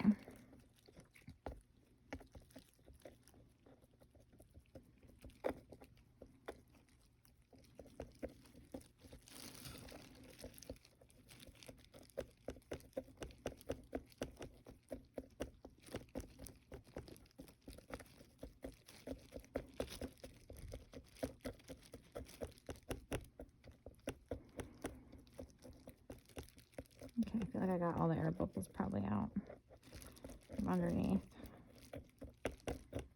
You know, just kind of poke around a little bit for a minute.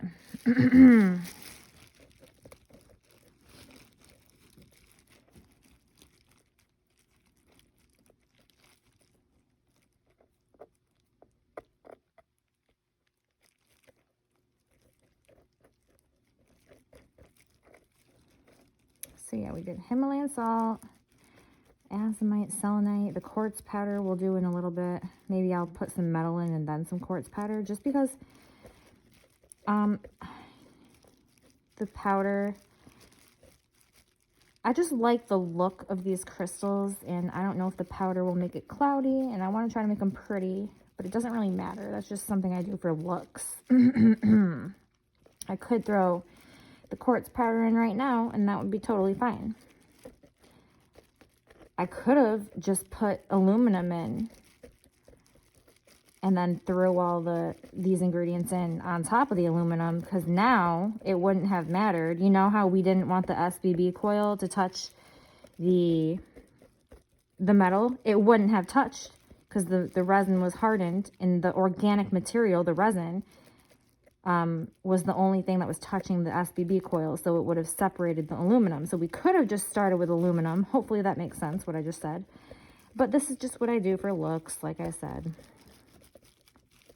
But you guys can obviously do whatever the hell you want. All right, so, all right, I have that part done where we just poked the air bubbles down for my pretty crystals. All right, so now next, I'm just gonna start with these bigger chunks, just because, like I said, it's for, right now, it's just for looks. I could start with just the aluminum powder, but I have to use up this whole bag. I'm not gonna waste it. I will start just doing this. I've just, sorry. I'm not gonna waste this whole bag of aluminum. I'm gonna use it up, but I will switch over, I've decided, to the aluminum powder strictly. But for now, and just for looks, because if you put aluminum powder in right now, it's so fine, it would sink down and mix in with the crystals a lot, and it would probably end up covering up the crystals.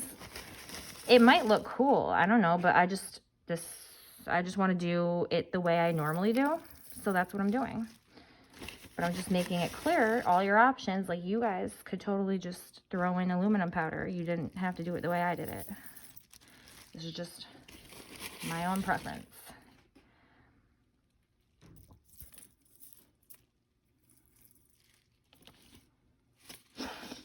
Okay, so let's poke this stuff down a little bit and see how this goes. And can you see why it's important to poke it in? Because can you imagine how many air bubbles would be trapped in all these crevices? You know what I mean? Actually, this is the time for me to now do this. You know what? Screw it. I'm putting some aluminum powder in too now. I don't care. Or no, maybe I won't. Should I? Okay, we'll just do it like this. We'll do the aluminum powder maybe next.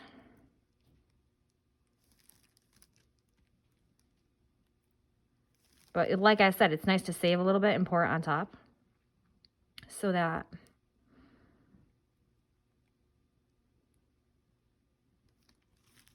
it helps mix it in easier.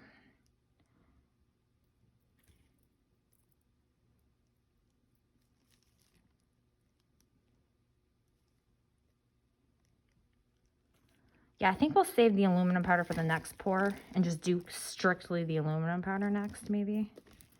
Or mostly. We'll see what I do.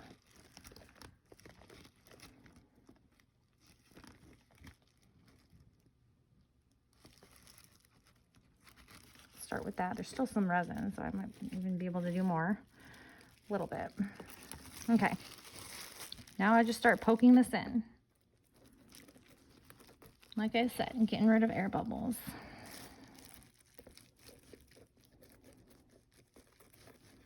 And just packing it in as much as you can, because the more metal, the better.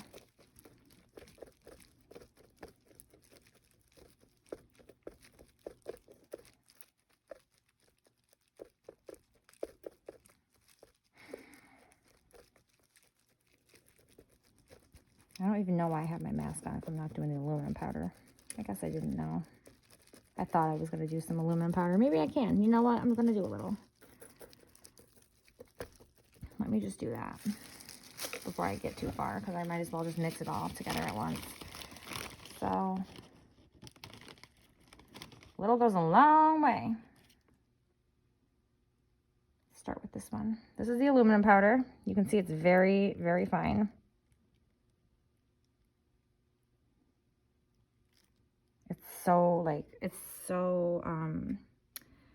If you might be able to see on the camera, it's like really dusty. Like it carries in the air so easily.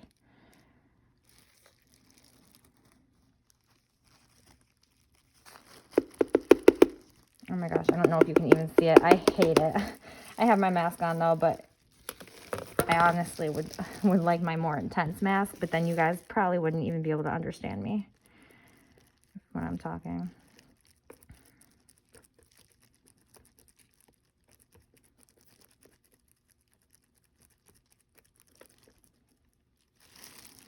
Since I just added the powder, I'm just actually going to, come on, Brett.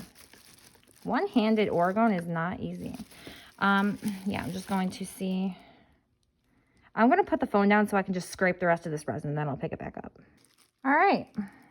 Now we're just going to poke it down, and I'm going to try to expose that crystal in the center so I can get a little silver on there, but I got to work quickly so that this doesn't harden on me, hopefully.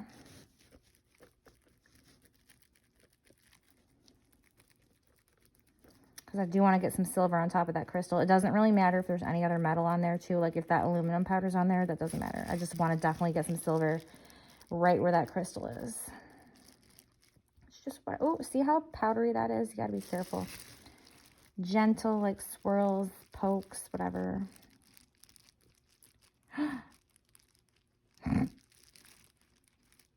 Oh, goodness.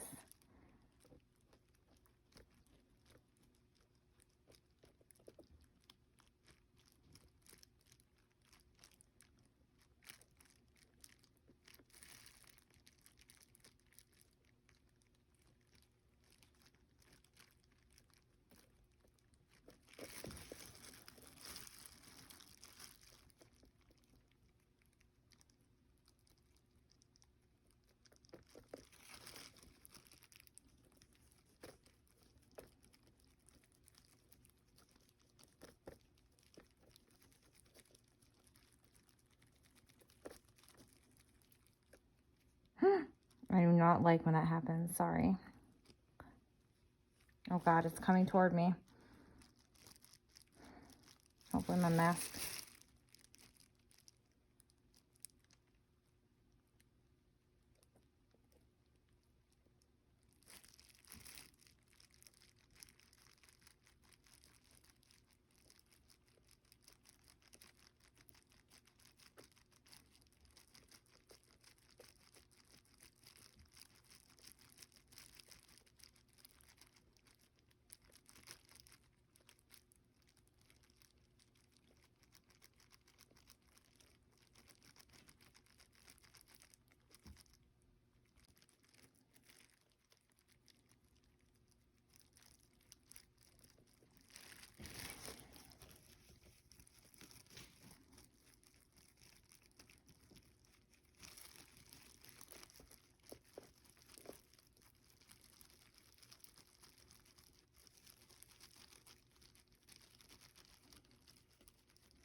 You can see some air bubbles are starting to come up over here.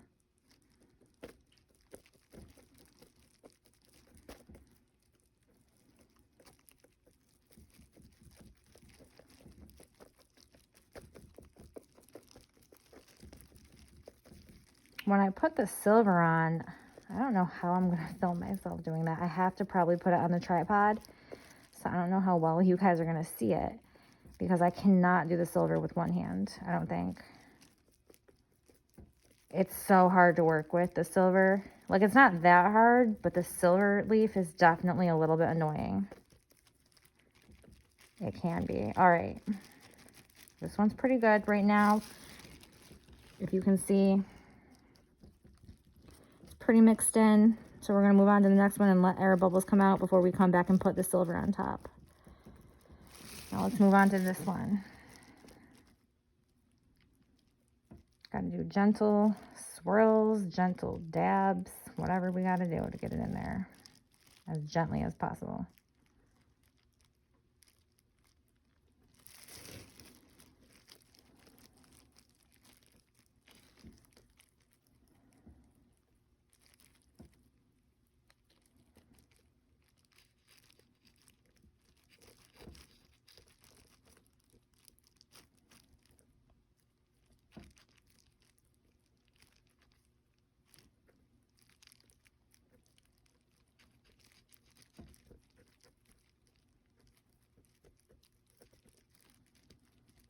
This is a tall crystal, and you have to be careful with them because if you get ones that are too tall, it might actually be too big for the mold and stick out of the bottom. So you have to be careful of that, but this one's good. It's borderline. I was looking at it very carefully and I was like, yeah, this one will fit, but it's going to be a tight fit. So, but it'll work. Yeah, you definitely want to be careful of that when you're putting your crystals in, that you want to make sure that you kind of look down and make sure it's not sticking out, even though that one's borderline, but it's going to be fine.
Oh, sorry, I was just trying to get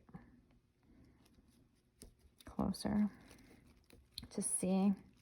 I don't want to get close to this, but honestly, my glasses fell off. And I just was like, screw it. Because this mask is annoying with my glasses.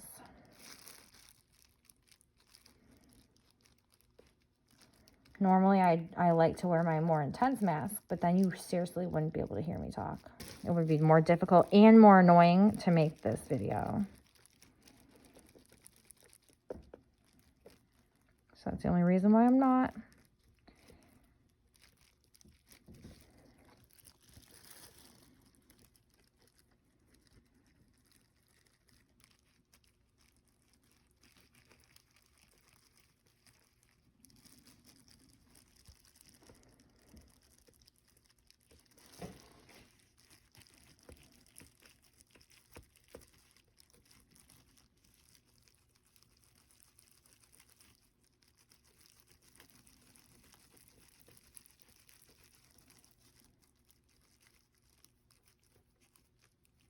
I'm just doing that because I'm going to put silver on there and I want to make sure it's kind of juicy.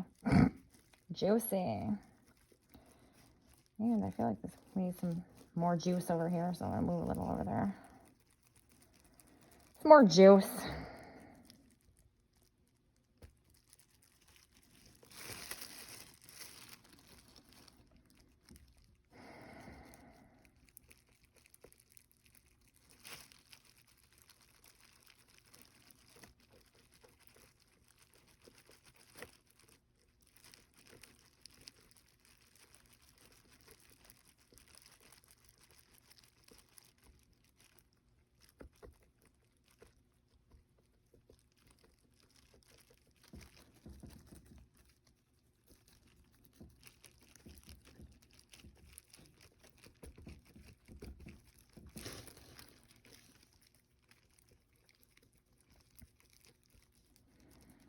The aluminum powder does make it more difficult, I will say. Like if I were doing just the aluminum big chunks, it would not take this long, but it's not. But, you know, it's worth it, I think, because it is going to be more powerful. I'm also thinking if I'm going to be doing just aluminum, I might even just start putting the aluminum in the cup of resin itself. If I'm doing strictly only aluminum powder and then mixing it in there and then just dumping it in maybe. But I haven't ever done that before, but I'm just kind of thinking right now. That thought just came to me, like maybe I could do that. in the future to make it easier to mix all this in. But for now, this is how I've been doing it, where you just kind of got to poke it in there. Manipulate it right in there.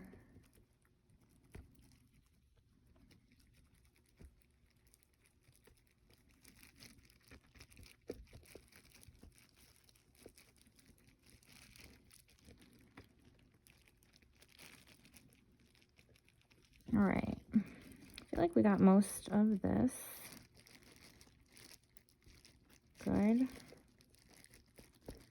We got some air bubbles coming out now, I can see.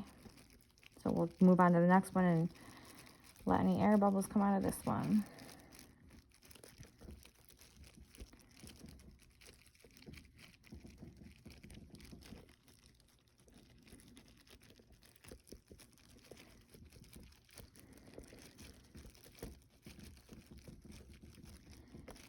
Okay, that should be good. All right. Now our last one to poke in.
told you a little goes a long way.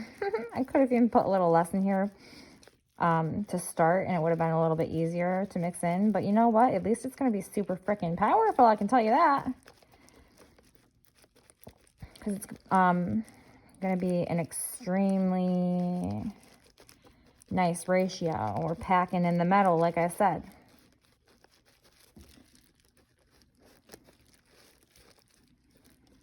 Hopefully that crystal we can get exposed so I can put the silver there. If not, it's not a huge deal because I've done it before without the silver there, but I like to do that. It's just,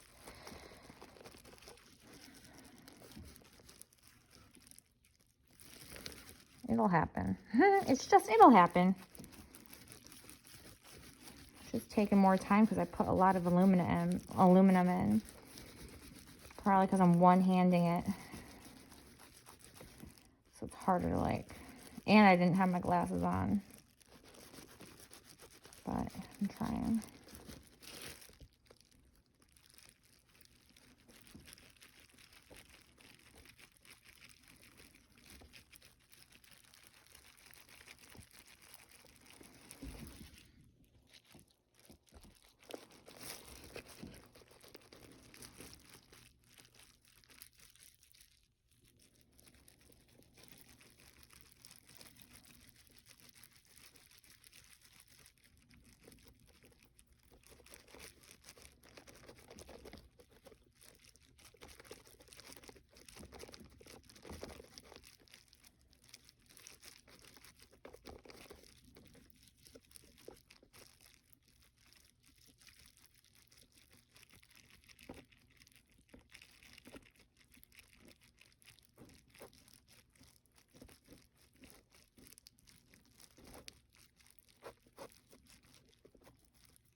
Oh yeah, that crystal's totally going to be exposed. That's good.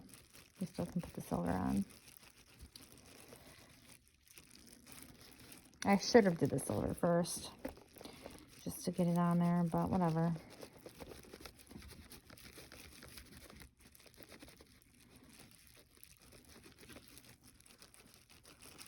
Technically, you know what? I think what I have done before is right after we put the crystals in, and they were still wrapped in that wire. Oh, no, no, no. You can't do it then. I was like, no, no, no. So, oops. Yeah, I can't remember how I did it before, but I used to get it on the quartz earlier. Or no, maybe not. I don't know. We'll see. I'm going to still get the silver there. It's just taking a long time with this.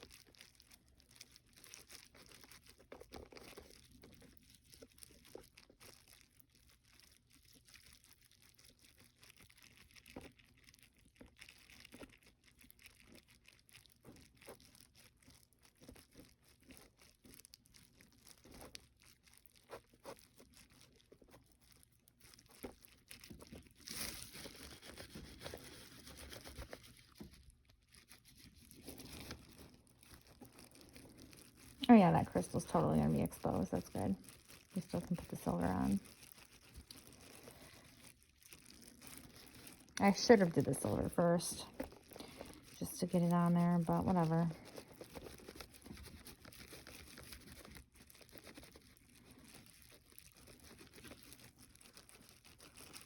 Technically, you know what? I think what I have done before is right after we put the crystals in, and they were still wrapped in that wire.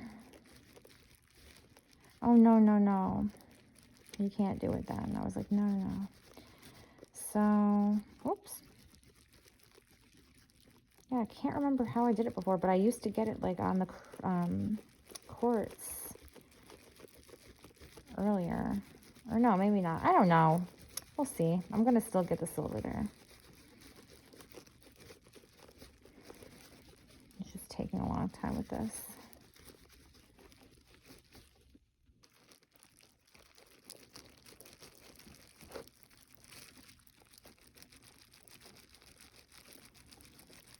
Getting a little more aggressive here. I gotta speed this up, man.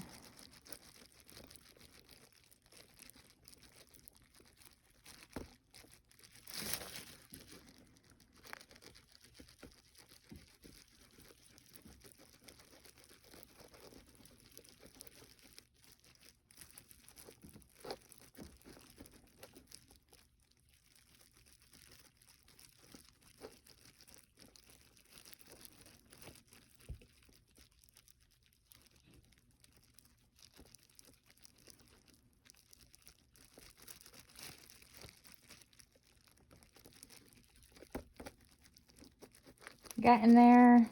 We're getting there.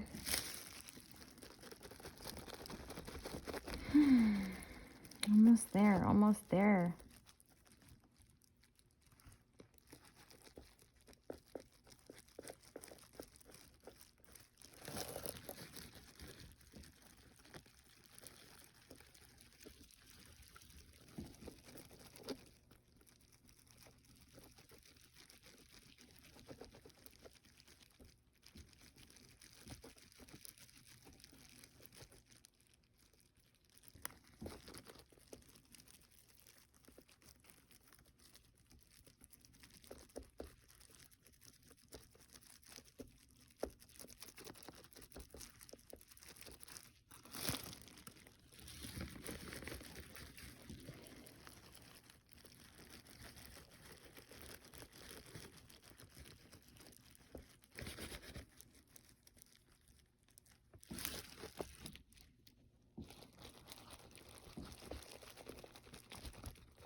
All right.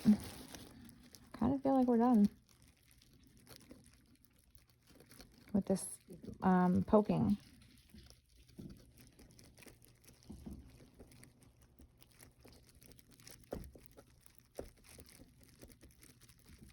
Basically.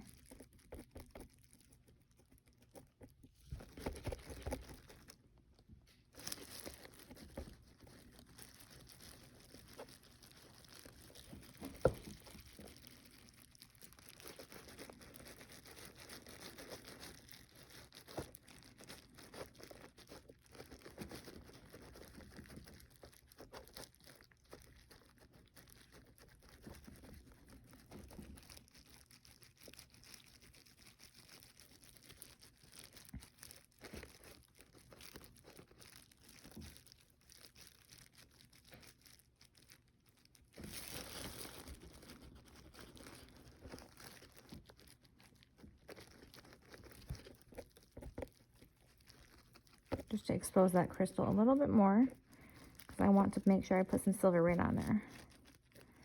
So we can just totally move some of this resin out to the outskirts.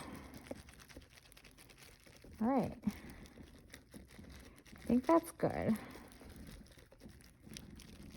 As I keep poking it, I'm like, it's good. I want to stop any minute now. No, I want to keep going.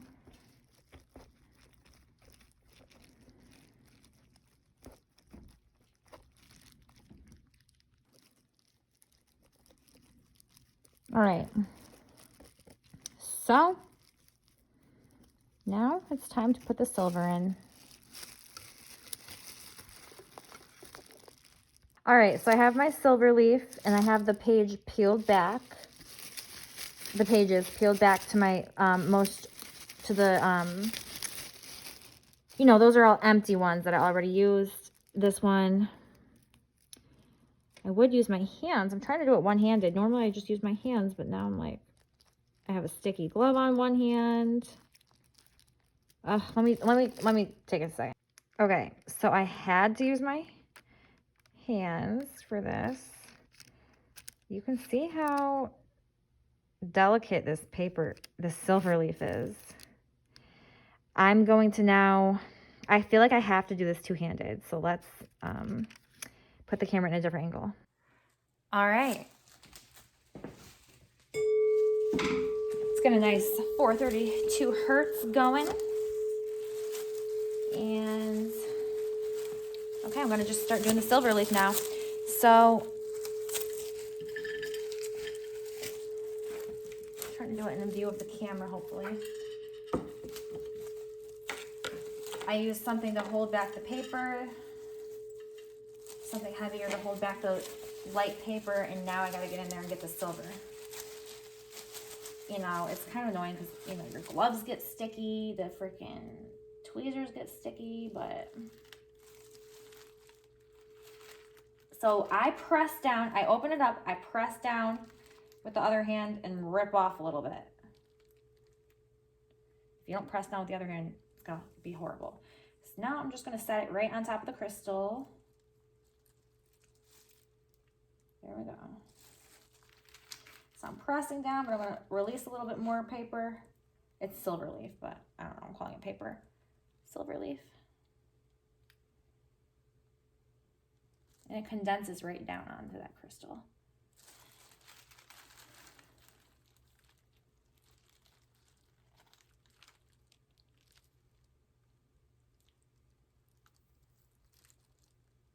A little bit different than I sometimes do it, probably because I'm just thrown off by making a video.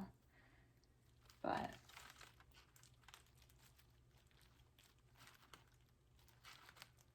come on. See? Silver. Just do what I want. Do what I want from you. And then it's gonna stick a little.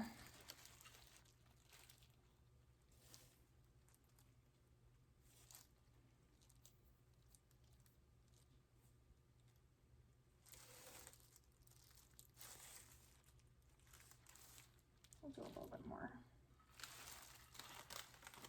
You don't need to do a ton. I just like to do a little bit in the Tower Busters. I used to do, like, when I make the clean, wow,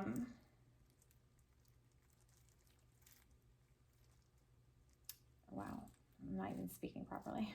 It's because I'm distracted.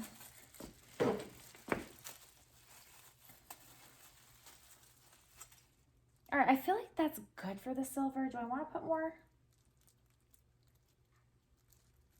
I could just throw a few more pieces on for fun, for shits and giggles. I mean, it's not like, for shits and giggles, let's just do this. The rest of this little piece. Break into a couple of pieces.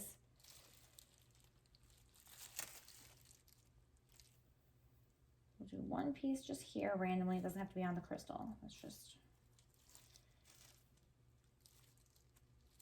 Now we're gonna rip this into two.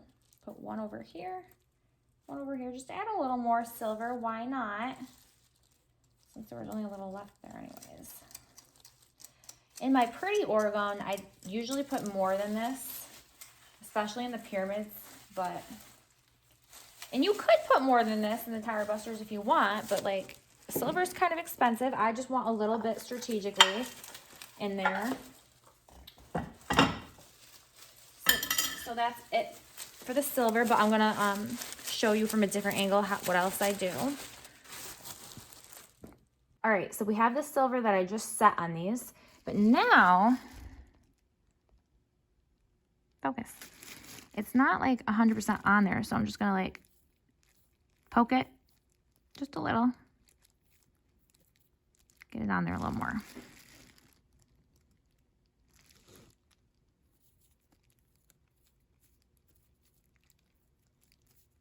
You don't want to touch it too much because it sticks to things easily, but I'm just trying to, like, you know, attach it to that crystal a little bit more.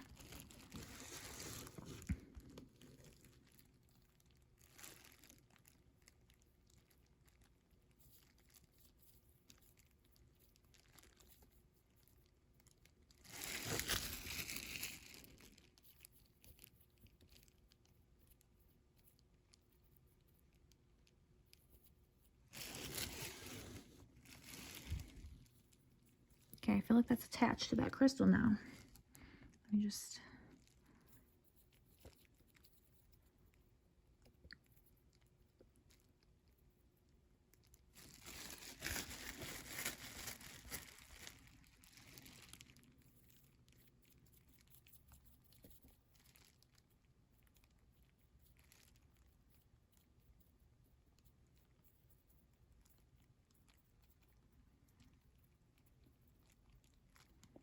All right, so a little bit of silver right on the base of the crystal.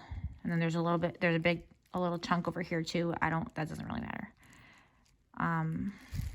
But yeah, you can see we got it right on the crystals. It looks a little different every time. You know, you never know. It's okay to have a little variation. But yeah, so that's the second pour. And now we're just going to let this harden. Yeah, that should be good. Yeah, we're going to just let it harden now. It's good. So look at this. I'm trying to like just button or zip up the aluminum, and you can see all the powder just like, I don't know if you can see it. I can see it. The powder's like fluffing out. It's not cool, but it's part of Orgone. All right, so now we're here checking the Orgone again. I left it overnight, and now we're just gonna check it out and see if it's hardened, which it should be. It's not completely hardened, which is okay, that's because I like to turn my heat down at night, because honestly, I don't know what it is. I get so hot at night, like I need my heat lower. So it kind of makes them cure slower. Because I'm upstairs from here. So yeah, you can see it's much softer than it was when we checked it. The time before when I checked it, I left it a little bit longer, or the heat here was hotter and it cured faster, so it was like clicking. It's not clicking, it's, you know, soft, but that's fine, because it's still okay to do the next step. And even last time when we checked it, when we were taking the crystals out, if it was like this, we could have still done it, because it's not soft enough for anything to sink down below this area. So just saying, this is an acceptable point to get to the next step. And they're all like this, of course. And it's a sign that when I guesstimated my ratios yesterday, I didn't weigh them out. I just estimated by the markings on the cup. I did a good job, because it's hardening. The only reason it's not completely hard is because of the temperature, but that will be fixed now. Which, like I said, you're supposed to be in a 70 degree. Actually, it says on the bottle 75, I noticed, and I'm 60 degrees down here, but it fluctuates with the heat. But it always has worked. I've been doing this since the beginning. Except in the summertime, obviously, it's the perfect temperature. But during the winter and fall and early spring here, it's definitely a little bit colder, but it's always worked for me. So just putting that out there. The other thing I will say is I wasn't sure, because it's been a minute, it's been a hot second since I've made Orgone. And I've been switching. I always switch between the polyester and this, except I'm going to stop using polyester. So I'm going to become mostly just familiar with the epoxy now. But because I've been switching between two different resins, I was like, crap, like I forgot how much I can pour, you know? I was like, because with the polyester resin, I pour so many layers, man. I can't even tell you how many layers I pour. Like 8, 9, I don't know. Because you can only do like a 1/4 inch or a 1/2 inch at a time, depending, something like that. You don't want to pour like an inch of polyester resin. But in here, I think we kind of did pour like an inch yesterday. So I think we're going to do this in just 3 pours, but there might be 4 pours. We're going to see how many there's going to be. But I'm just saying, you can definitely do bigger chunks than what I was thinking. Like compared to polyester. So I'm just putting that out there too. And I just want to show you what it looks like underneath. Ooh, oh goodness. Some aluminum powder just went up in the air. You can kind of see it underneath. What it's starting to look like. Okay. All right, so here I am again looking hella ridiculous. But you know, I'd rather be safe and look silly than breathe in aluminum powder. So What we're gonna do now is we're going to pour our third pour. It might be our last pour, but who knows? Because when you're at the end, the pyramid's getting wider, of course. So it actually starts taking more resin than you would think to fill up. Because at first, you know, you have just the tip of the pyramid you're filling up, you know what I mean? So you gotta think about that too when you're starting to get toward the end, when you're starting to learn how much you're gonna pour. Because you wanna try not to waste material, of course, but sometimes, usually there's gonna be a little bit of material wasted. That's why, like I said, it's good to have a mold. Like if you have another type of mold nearby that has, like I already coated this with the mold release and it was just sitting nearby. So I had some extra resin the first pour. So I just put it in here. And now if I have any more extra resin, I'll start putting it in here and I'll start making an orgone from this, you know? So just putting that out there. So yeah, what we're gonna do, I'm gonna actually pour the same amount of resin that I poured yesterday. I'm gonna go for that same amount. And I think that'll be a good amount. And then who knows if I'll need to do a little more after or if that's gonna fill it all the way up. But we only will know by doing it and seeing. And like I said, if people do this a lot, you can get it down to an exact science. I'm just a guesstimator. But it always works out for me. It's just, do I waste material a little bit more? Like, you know, I might pour a little extra resin sometimes. Yeah, but not that much where it's that big of a deal.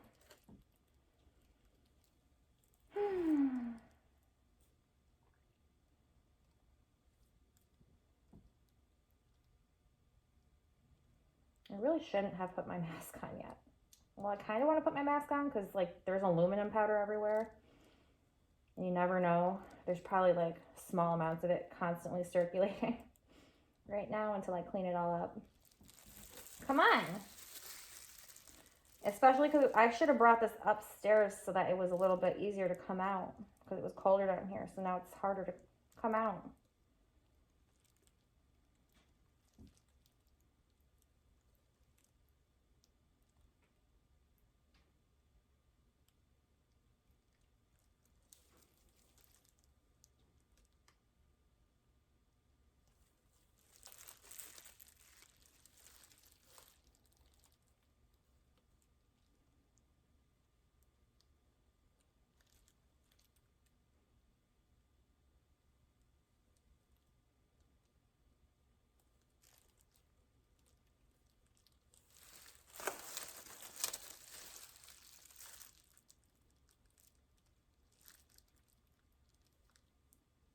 Come on.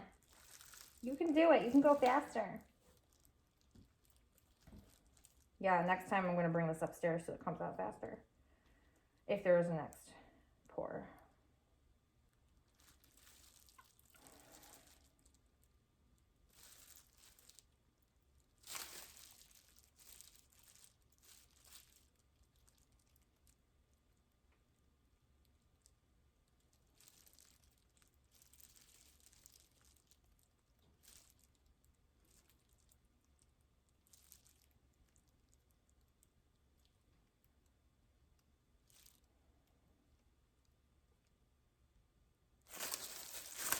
Starting to get closer. Come on. Oh my goodness, my glasses fell again. Good thing I'm wearing my crappiest glasses that I have, so it's not a big deal. Because I didn't, you know, I wear my crappiest everything that I have because if I get resin on them, I'm not going to be happy. I mean, if I get resin on something that I like. All right, so I feel like we got a good amount here.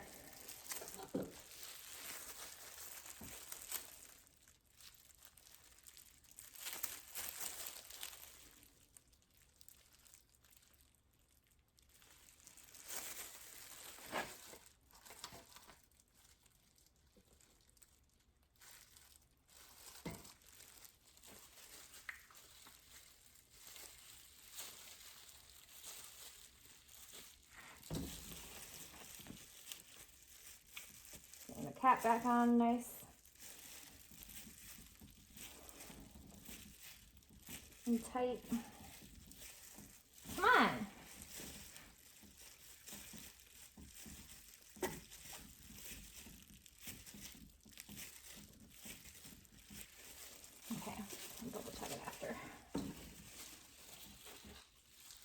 All right.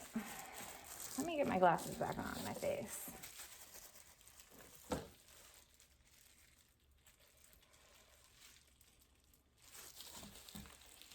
All right, now it's time for the part B, but let me see exactly how many lines we're going to be going up.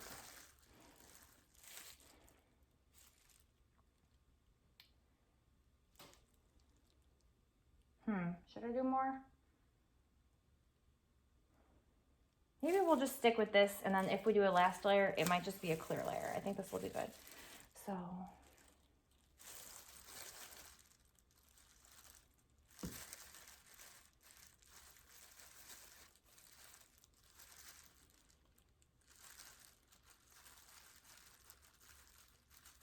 okay, maybe I actually, should I do more? To just even that out a little bit. I think I will. All right, I'm gonna put a little bit more in because I want it to be, it's like almost up to the line, the next line, but it's like not 100%. So I just wanna be very accurate with the 50-50 ratio. So I'm just gonna add like a tiny bit more.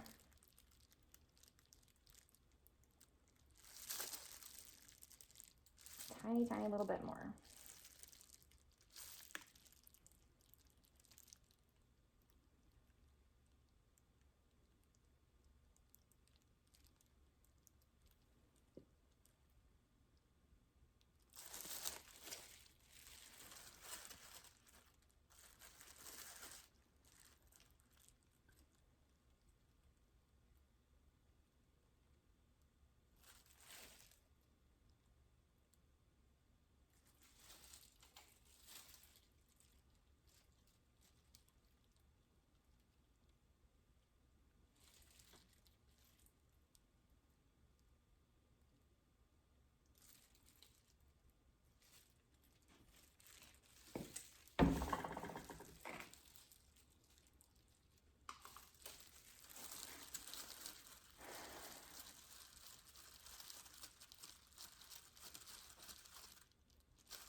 Okay.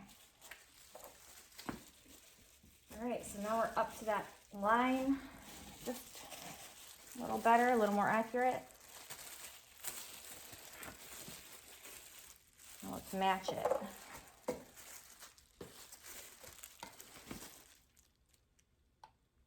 I love pouring this one. It's so much easier. But you have to be careful because it's actually so much easier to over pour.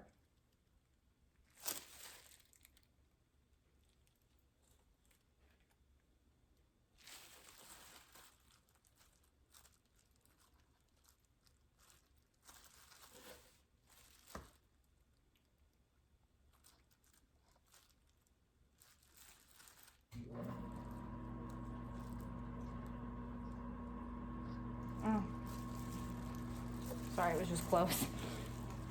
That was a close one.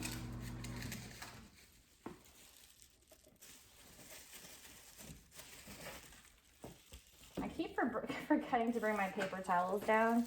It's nice to have paper towels, but actually it's just because with epoxy resin, for me, it's actually way less messy than polyester. But I still could have just used a paper towel to wipe off the rim before I put the lid back on, because sometimes that can cause it to get sticky and be harder to open. So I'm just saying it's good to have paper towels around. I really should have them. All right, I think this looks like an accurate thing. 1, 2, 3, 4, 5, 6, 7, 8, 9. Wait. Yeah. 1, 2, 3, 4, 5, 6, 7, 8, 9. Okay, yep, it seems accurate for me. So I'm going to dump this right in here. I'm going to dump the thinner one in because it's so much easier to pour. I am not pouring that thick one into the other one. And plus, I feel like I wouldn't be able to scrape off as much of the thicker part compared to this thinner part. I can scrape off most of it very easily.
Yep, looks like I got it. Basically all. As much as I can. All right, so now it's just the usual. We got to mix it up, and I'll be back after for the next step.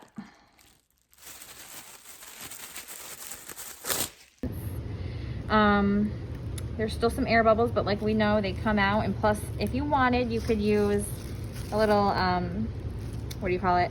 Flame torch lighter, like we talked about, to just pop the bubbles. So I'm gonna do the same thing I did where I pour a little bit in and then save some for the end.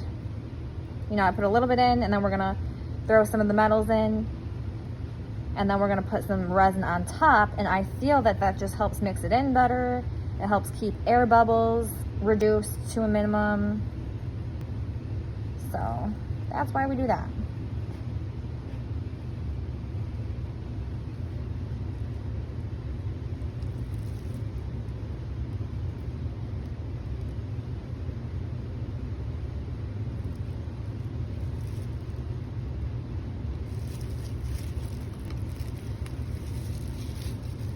Oh, let's get that on the wax paper, hopefully. I try to put wax paper down. I should have put more down because I like to try to not let this happen. You know, I have a bunch of cardboard here, but it's nice to just have wax paper down to just make this all last longer. But it's not a big deal, obviously. It's just a workshop. All right, so let's start getting our metals in. We're gonna do a mix of metals again. Actually, you know what I wanna do first? I'm gonna do this quartz powder. Let me put my phone down and open it. All right, so we have our quartz powder open, and I'm gonna start with putting some, I'm just gonna scoop, oh, I already have one in there. What do you know? We'll use that one. Or no, I won't. I wanna use this one because that one's short and I don't like that. I'm not using that short one right now. So we're just gonna do some quartz powder too. I just like to do that because I wasn't really sure. I was like, you know, everyone knows that you put a huge chunk, not huge, but you put a chunk of quartz in there. But then I was thinking about it and I was like, oh, my glasses. Oh shit. Oh, well, we're gonna do this with no glasses. Good thing they're my old pair, so I don't really care. They're my work glasses. I use those for all my like dirty work, basically. So it doesn't really matter. But the reason I do this is because I was thinking about it and I was like, I don't know, like there could be some benefit to also doing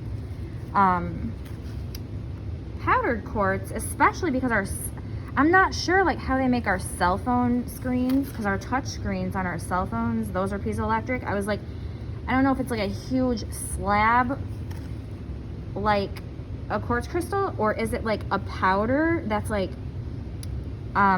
encapsulated in something kind of like resin, you know, like what is the screen? I don't know. I'd have to ask someone who knows about this, an engineer or whoever does this stuff. But so we got some decent amount of quartz powder in, you can see. I'm gonna put a little bit of azomite powder in for fun because I didn't put any powder in because I just wasn't sure if what it would look like, and I want to try to make them pretty. So just a little bit. We don't need to do too much because we're trying to keep the ratio of organic to inorganic materials 50-50. All crystals are going to be organic materials, and it's the same material as the resin, so we don't want to overdo the crystals. We want to try to pack in as much metal as possible.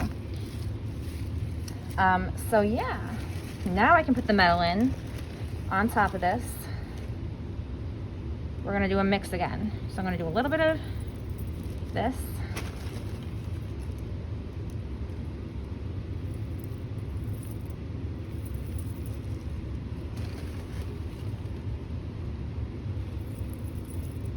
Oops, sorry.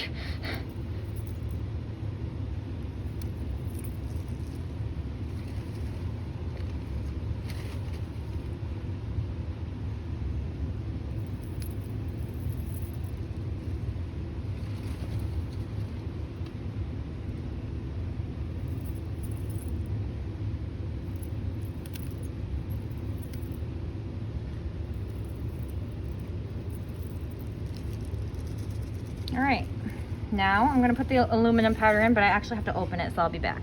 All right, so I've got my aluminum opened. I freaking hate opening the aluminum powder. I don't like working with aluminum powder, but it's unfortunate that right now it's necessary because we're living in times where we're being EMF'd to death. So this is strategic, where this is, you know, I had to evaluate what's more important. Is it more important for me to expose myself to these poisons a little bit and make this orgone and use some plastic in the orgone, or is it better for me to just EMF the shit out of myself and to never have scalar energy around me? You know, I decided scalar energy has more benefits, and the benefits will outweigh any potential dangers that I will face. That's what I've decided. So let's start small, like we know, because it's kind of hard to mix in. So let's start small and go from there. Oh my God, and if you can see I don't know if you can see on the camera, but oh my God, this aluminum, I even should have goggles on, I feel, because who knows. But luckily I do know how to detox, so I'm not too worried about it. Normally I like to wear my intense mask when I'm doing this, but it's just, like I said, when I'm making videos, I just feel like that's so annoying. I really just don't think I would be able to do it on video like that. The mask is actually pretty heavy. It kind of hurts your neck because you're like bending over a little bit. I definitely always have to do yoga after I make a batch of Orgone. I always am doing yoga, but especially after I make Orgone, oh yeah, you got to rebalance it, do some moves that kind of, you know, I've been looking down a lot, so I'm going to be doing some yoga moves to counteract that, to balance out my neck. Without yoga, oh my God, my life would suck, honestly. I would be in so much pain. I was in pain when I was in my early 20s, but then natural health and definitely yoga is a fucking, oh my God. It's whoever these people were who came up with yoga, they were channeling directly from the true divine source of all that is. That's all I can say. It's unlike anything else. There's no other exercise that can replace it. It's nice if you like other exercises, but we'll get to that in the lifestyle section, and I'll give you all the details, but I'm just putting it out there. Like yoga, oh yes, there's certain types of yoga that I prefer. We'll talk about all that in the lifestyle video, but it's definitely a game changer.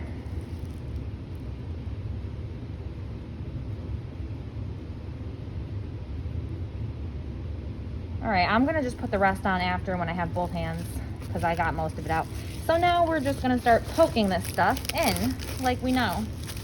Oh, well, we'll use the new one, it doesn't matter. My other one's stuck, but I can get it off, but not with one hand. That resin really glues, it really holds stuff together, this resin, you know? Not a joke.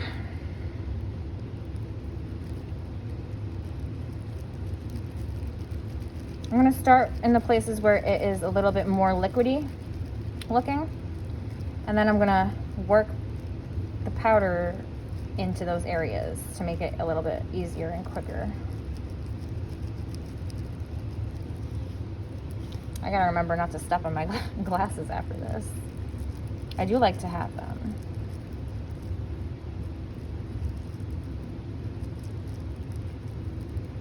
My shit work glasses. I love them. Everyone who has bad eyesight needs a pair of shit work glasses. Maybe not everyone. If you don't do any dirty work. You know, I go out in the garden, get all dirty, make an Orgone. If I'm cooking something that's like gonna spray a lot of grease up, I just like to wear these while I'm cooking or something. Just because it's annoying. I don't know. It's just how I am.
You can tell how I pack the metal in.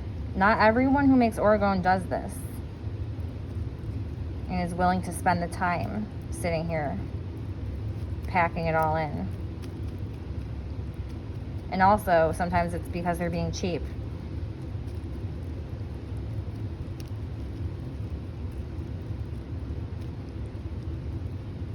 Sometimes they just don't know that their technique is not that great. You know, if they don't research properly before they make Orgone. A lot of people just think you can put a quartz crystal in resin and that's Orgone. I don't really agree with that. That's not how it works. Like, you need a 50-50 ratio of organic to inorganic material as well. You can't just have organic material and then think that you have Orgone, because it's just not how it works.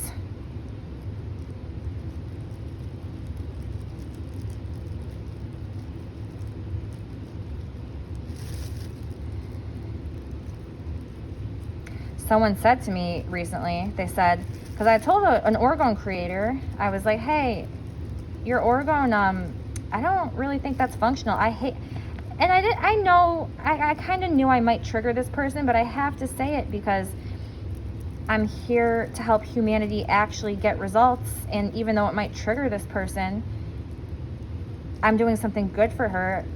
So, you know, like, she might not like the feeling because she has to improve her technique, you know, and she might not like that feeling of knowing that, like, oh, the Orgone that I made might not be as effective as it needs to be.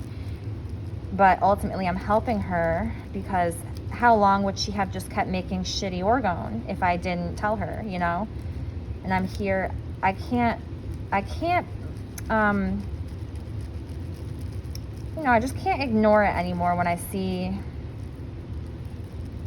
people not practicing natural health properly. You know, I just have to say something, because I'm here to set the record straight, I feel, with the truth, with what actually is effective with natural health. So, and that includes Orgone. Orgone's a part of natural health.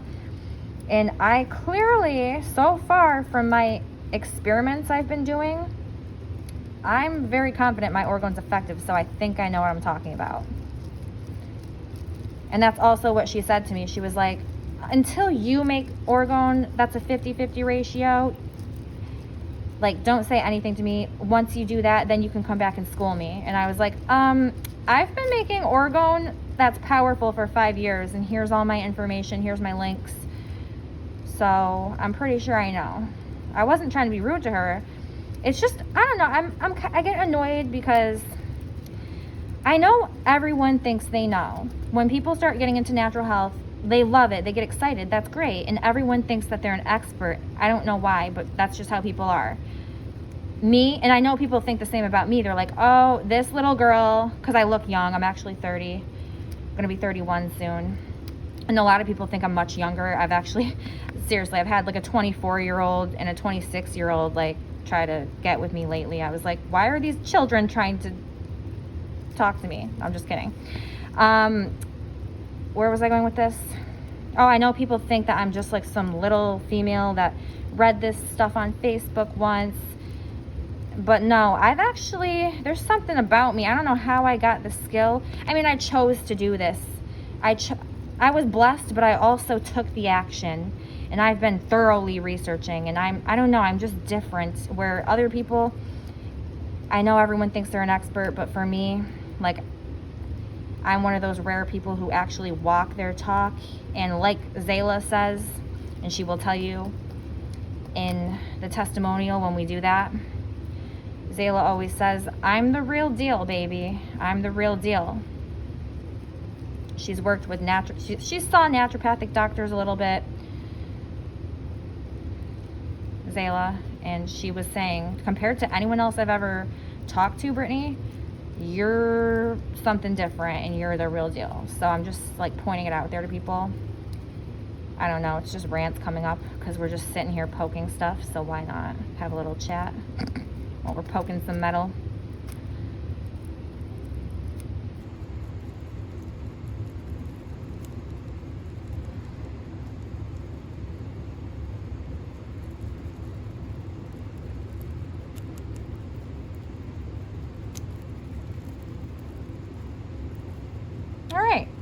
This one looks good. We can move on to another one now.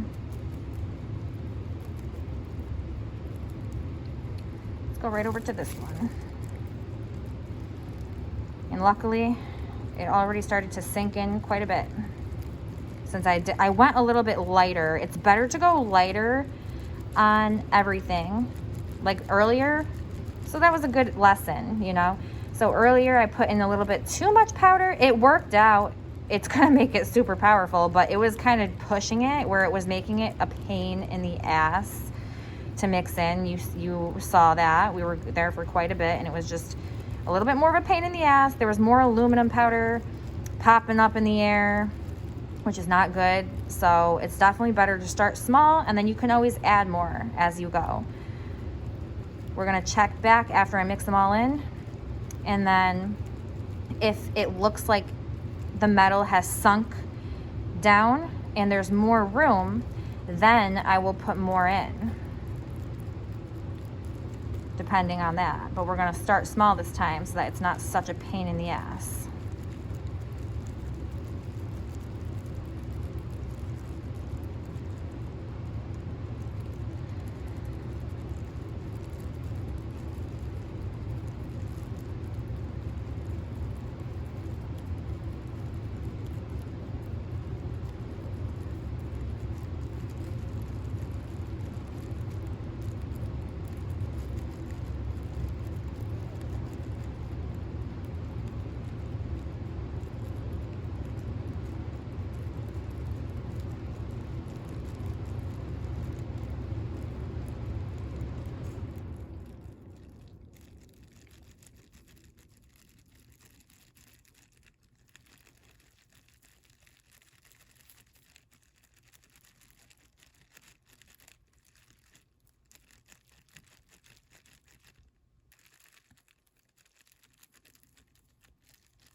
Ooh.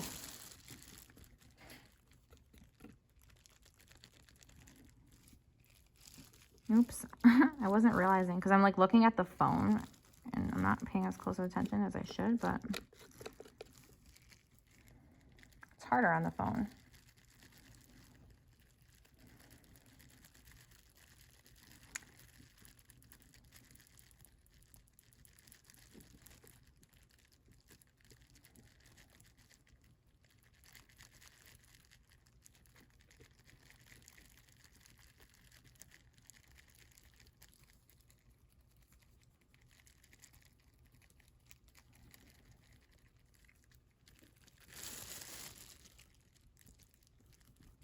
It's important to make sure you get in the corners and stuff too. You really need to make sure you're getting all the air bubbles out.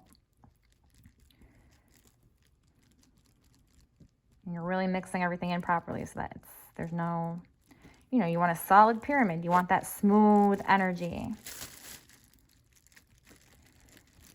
You don't want chunks missing or air bubbles if possible.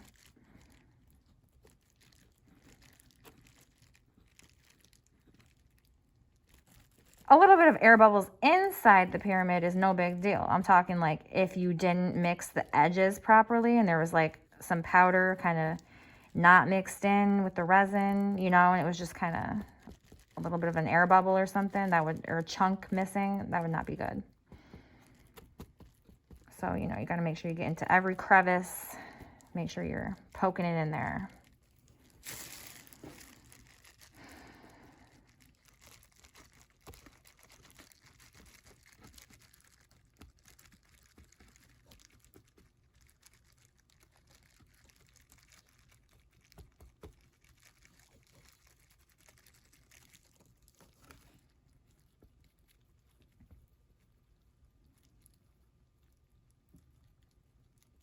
Oh, what I forgot to say about that woman who told me all you have to do is put a quartz crystal in the resin, and it's then because of the piezoelectric effect, it's orgone automatically. Which I never said her stuff wasn't orgone. I just said I don't think it's effective really because of the ratio of inorganic to organic materials. It was an inappropriate ratio, I told her.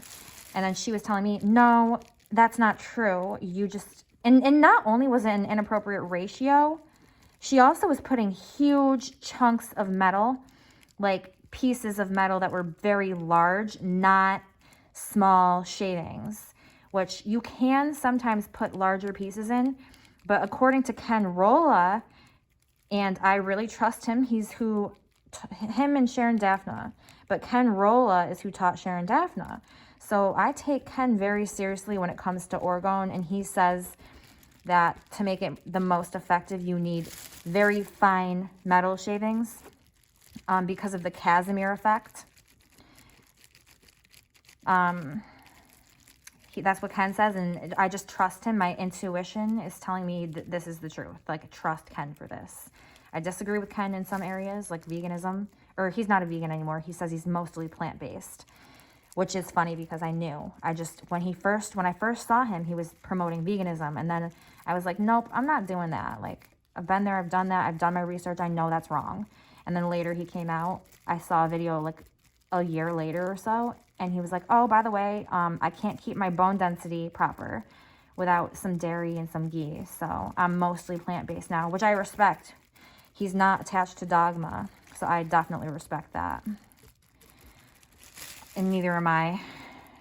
I'm very confident about what I think, but if I ever find out I'm wrong, I will totally admit that and recant. Never any problem with being wrong. I only care about the truth. But anyways, the reason why I feel like she's wrong too is because I was like, okay, well, my cell phone is piezoelectric, but that's not orgone. You know what I mean? So the piezoelectric effect is not all it takes to get orgone, because then your cell phone would be orgone, because the touchscreen is using piezoelectricity. Also, our bones are naturally piezoelectric. I'm not sure if there's the piezoelectric effect happening in our bodies or not, because the piezoelectric effect is when you put pressure on the material that's piezoelectric, and the pressure is actually what causes the electric charge to start accumulating. So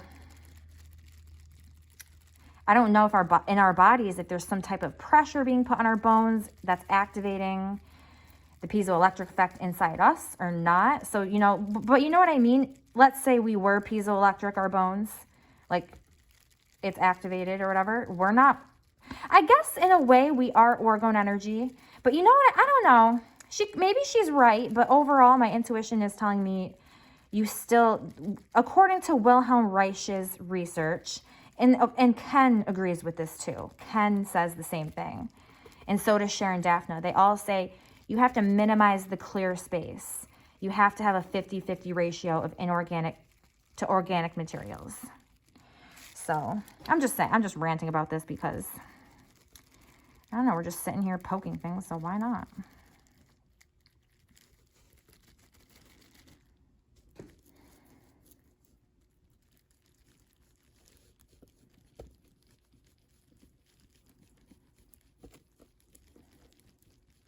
Yeah, because who knows, like, I just don't think that's accurate, you know, like that you can just have orgone or resin in a quartz crystal and that's orgone, because it's not going to be functioning properly.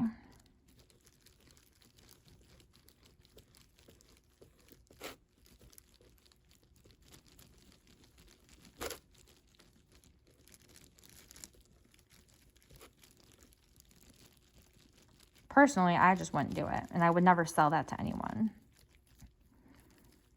And you know, if she wants to prove me wrong, that lady can keep making her Orgone that way, but do some experimentation like I did. Make tower buster pyramids that way. See if you can get geoengineering to reduce, which I did, I feel. See if you can create, you know, I created a hole in the sky above my house. Like, see if she can do that. Also, I did my cat oat, it's like cat oat grass, which I've been growing for years because I've been working with cats for years. So I don't do it all the time, but every once in a while I might sprout some oat grass, you know. And I've been doing that for years, so I knew it was a really consistent plant, the way it grows. It's obviously grass. It's grass. It grows very quickly, very easily, very consistently. So I did some experimentation with one experiment so far. I want to do more, but so far I've only had time to do one. And to me, the only reason why I'm not motivated to do another experiment right now is because I already, in my heart, have proven to myself that Orgone is legit and mine is working. I just feel that. I don't really need the science to tell me, but I would like to maybe do more experiments in the future if I have time. But anyways, the experiment, I took the oat grass and I did it as scientifically as I possibly could. I tried to make sure it was a controlled experiment, and the only differences were that, you know, I weighed out the seeds. I weighed out each group of seeds, so they all had approximately the same number of seeds, but it was by weight. And I did that for the soil that I grew them in. I did it for the water. I measured out the water. I kept the sunlight the same. But the difference was that each group of seeds, I put one group in my closet where I keep my Orgone. The other group of seeds I put just in a neutral area that was far away from my Orgone and far away from any major EMFs. And then the third group was just near a huge EMF spot with a wireless phone, a TV, an internet router, whatever they're called. So it was like this third group of seeds was near a huge EMF spot. And I left those seeds there. They were all protected from sunlight because sunlight can interfere with germination and sprouting of seeds. So they were all in a dark environment, protected from sunlight. But the only difference was the energy of the environment, the Orgone, the neutral, or the EMF. So after 6 months, because I wanted to see what would happen after 6 months exposure in this area. So after 6 months, I did the experiment where I put them all in their containers and I sprouted them. And it was really interesting because I tried my best. I didn't know what was going to happen. I kind of almost felt like it was just going to grow normal, all of them. But nope, the EMF ones, oh my Lord. The EMF ones were the weirdest sprouting oat grass I've ever seen. They sucked. They looked so bad. I'll throw the pictures up on the screen. Probably. I've showed them in other videos, and they're on my social medias too. This oat grass experiment. But yeah, the EMF ones were all fucked up. The neutral ones just looked normal. And then the Orgone looked phenomenal. They were like so luscious and vibrant and just growing way better than the other ones, just so noticeably. So I'm just saying, like, I might not know every little detail about Orgone, and some people might disagree with me, but when it comes down to it, I get results. So people should probably take what I have to say and consider it. But you know, I could be wrong about some stuff, so you got to keep that in mind. But when people get results, you have to you should probably consider what they're saying. You know what I mean? Obviously, I'm doing something right.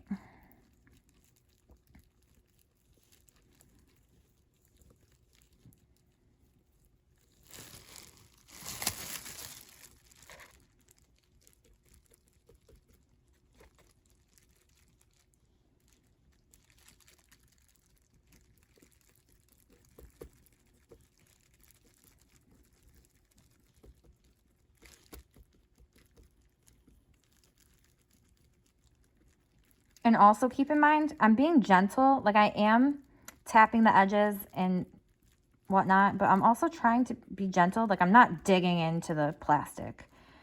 mold. Because if you like use the skewer and you really dug into the mold, you would scratch it, and it just is annoying. And it's not a huge deal, but it might make your pyramids stick in there a little bit worse and harder to get out. And if you have big scratches, maybe it would just, yeah, I think actually the biggest problem would just be, you know, the only reason I used to care about that actually was because I used to make pretty pyramids. Now that I'm not making the pretty ones, it doesn't even really matter. Like if there was a little bit of a ugly looking surface or something, like if it didn't come out super smooth because there was a scratch, you know, it's not a big deal. So actually, scratch that. Scratch that. But I still think you should be gentle and care for your molds so that they last longer.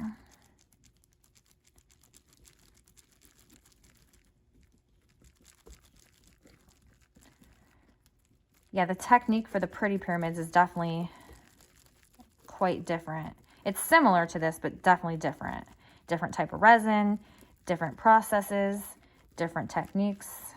I'm never going to teach people how to make them because I don't want people to, because they're actually very harmful for the environment because of the sanding, putting out plastic particles into the environment. Not cool. So I'm not going to be teaching anyone how to make those. And I'm going to stop making them too.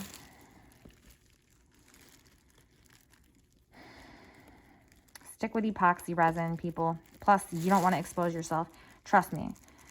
Part of the reason, I was going to, even if it wasn't bad for the environment, I was going to stop making the polyester anyways because I don't feel comfortable. It's too poisonous for my liking. Like I experienced it. I had the mask. I have protective gear. But even with my protective gear, I still feel like I was poisoning myself. And I was not happy with that. I was like, this is not my authentic self. This epoxy resin still is poisonous, but it's not so poisonous that I think the benefits of this do outweigh the risks. When it comes to the polyester, no. I think the polyester is too harmful and the benefits do not outweigh the risks for myself or for the environment. With the epoxy resin, you cannot really, you can smell it a little bit, but they say there's no what are they called? VCO, I forgot what it's called. It's on the bottle, VCOS or something. It's just like what the polyester resin off gases, some pretty serious chemicals that you can smell. But I do want to mention that just because you can't smell the epoxy resin doesn't mean there's not poison coming off of it. There probably is. It's just less poisonous. But I still think people should, if you're going to make a lot of Orgone, you should get a pretty intense mask. I still think that.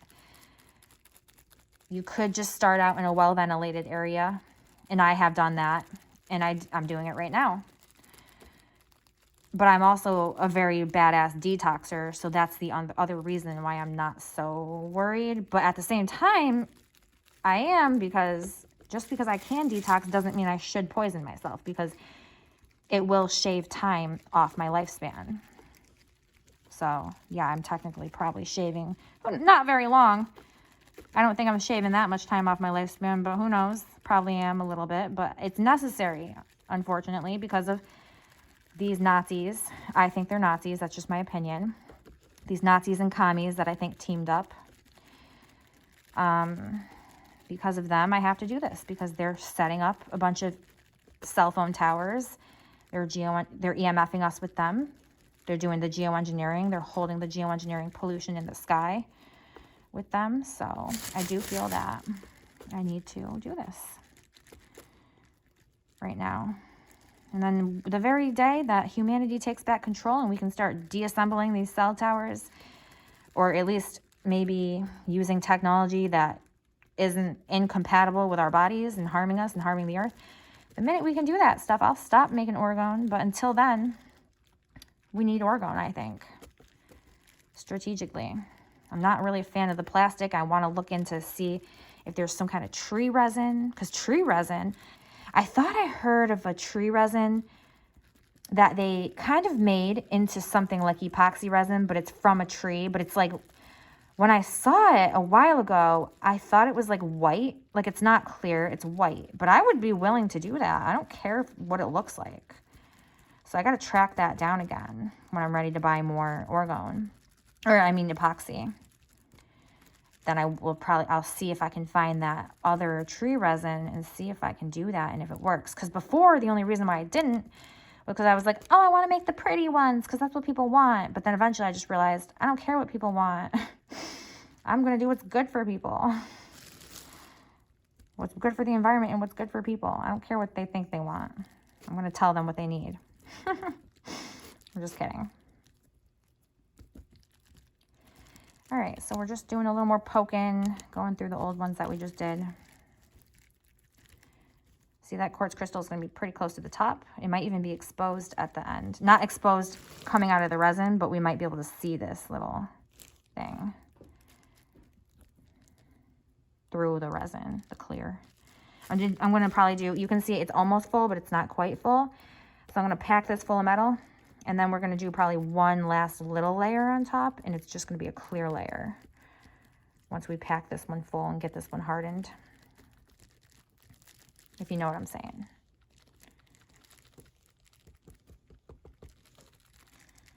All right, so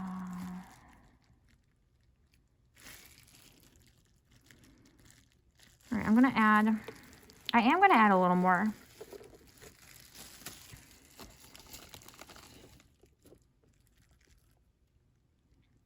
Just a little.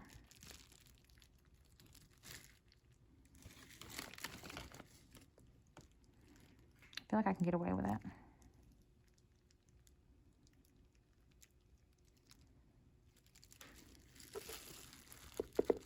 Oops, got my spoon in that. I accidentally dipped my spoon in the resin. That's okay.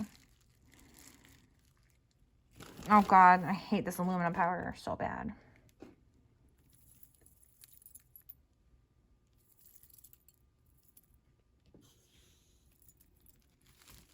We're going to start small because we're getting toward the end and I don't want to overdo it too much.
And for anyone, like if you're really, really sick, you can make these, but you have to be careful. You have to use your maximum protective gear. I didn't start making Orgone until I was mostly optimized my health. My digestive system was already optimized. So I always tell people Orgone's not like it is important, but people should be able to get some decent results with their health without it too. But if you want the maximum results, like I probably would have optimized my health quicker if I had Orgone. But my point of telling you this is that if you're really sick, you got to be extra careful because I'm exposing myself to some poisons here, but I'm already healthy. My liver's functioning great. I know how to support the liver. So, and detox. So I'm okay with this, but if you're really sick, you might want to buy them from someone. I might, who knows if I'll end up selling these, because I might continue to make these, but I don't know. It depends because I really like to work with people one-on-one. So, and I'm small right now, so there's not many. But once I start to build that up and get more clients, more witches and warlocks, I don't know if I'll be making these because it's more important for me to be working with people, I think, one-on-one, because honestly, no one out, a lot of people can make Orgone, but not a lot of people can do what I do with protocol developing and understanding the true root of people's issues and being able to help them and work with them and guide them properly. So that's my most important path. So as soon as that picks up, I probably won't be able to make these anymore, because it's just not I have to strategically spend my time here on this planet. But I will teach people how to make this. So I'm glad that I did this. And I'm glad that I did it, because I don't want to pay for it, like for other people to make it for me. It can get pretty expensive. So you have to you have to think what's more important for you. Like, could be better for you to spend the money if you have the money, or you might want to make it. But you got to just, if you're sick, be very, very careful not to poison yourself too much. I mean, you're going to be exposing yourself to at least a little bit. That's the problem. But this is a necessary evil, I think. It's not really an evil. It's good. But you know what I mean? Like, there technically are some poisons that we're using here. Like the poisonous aluminum powder, poisonous polyester resin, or no, poisonous epoxy resin. I'm sorry. This is not polyester.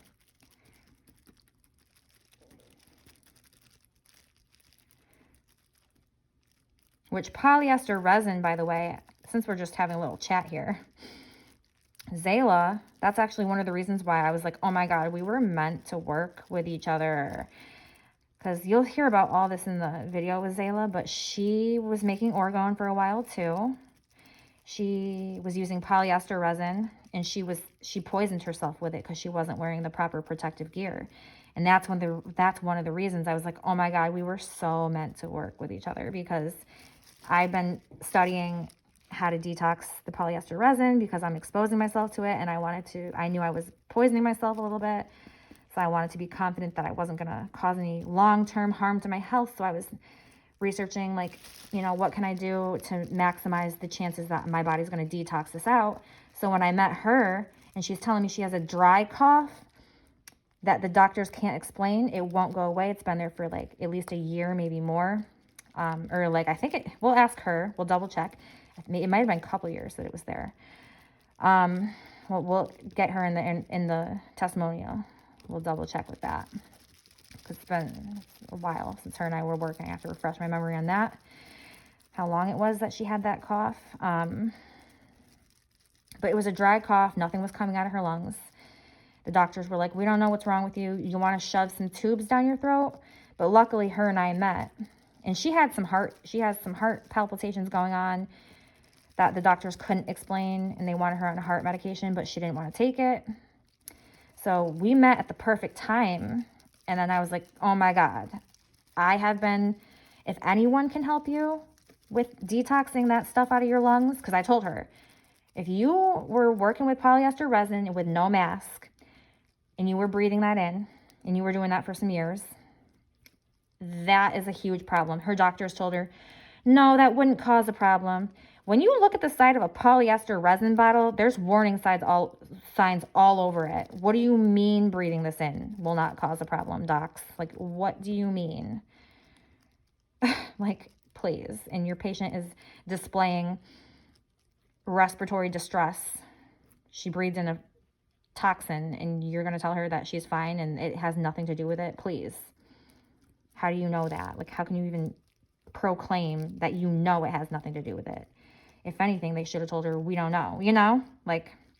So anyway, she came to me and I told her, I said, obviously this is not a diagnosis, but in my opinion, I feel that the polyester resin is a poison and it is a threat, and it very well could be involved, even though there's a lot more going on with her too, which we'll talk about in the testimonial.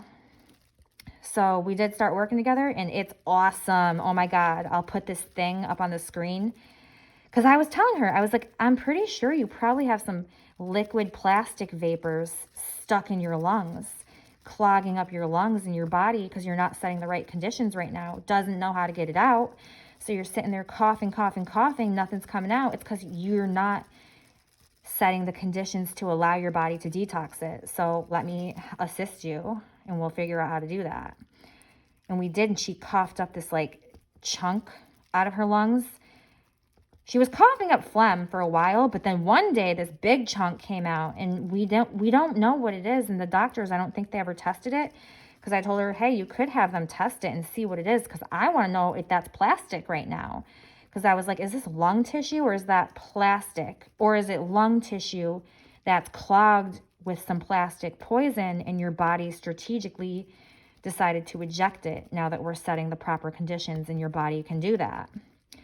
Either way, it was pretty awesome. And even her doctor, because she was not going to doctors for treatment of her own volition, because she wanted to work with me, not for treatment, but for optimization naturally. But she was going to see doctors here and there, just for like some testing, which I always tell people, you don't need to do testing with me. But if you want to, if that makes you feel better, you can do testing, and I'll look at those tests and see what I think. So she was going to the doctors, and she showed her doctor, hey, I hacked up this big chunk of unknown material. What is this? And the doctor's like, I've never seen anything like that in my life. I have no clue. But I'll have to ask her, did they end up testing it? Because she said they were going to, but I don't think they ever did test it. So that's interesting.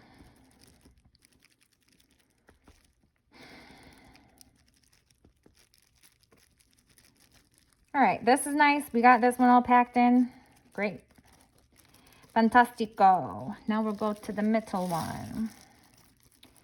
And you can see why it's hard to find good Orgone out there, because it takes some effort. Like, you can't be a lazy.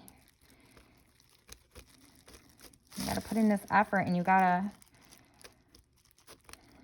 you know, if you don't put in enough metal the first time, and then you have some extra space, you got to put more in to make it the most powerful it can be. Don't be a cheapo. Do the right thing for your customers, Orgone makers out there.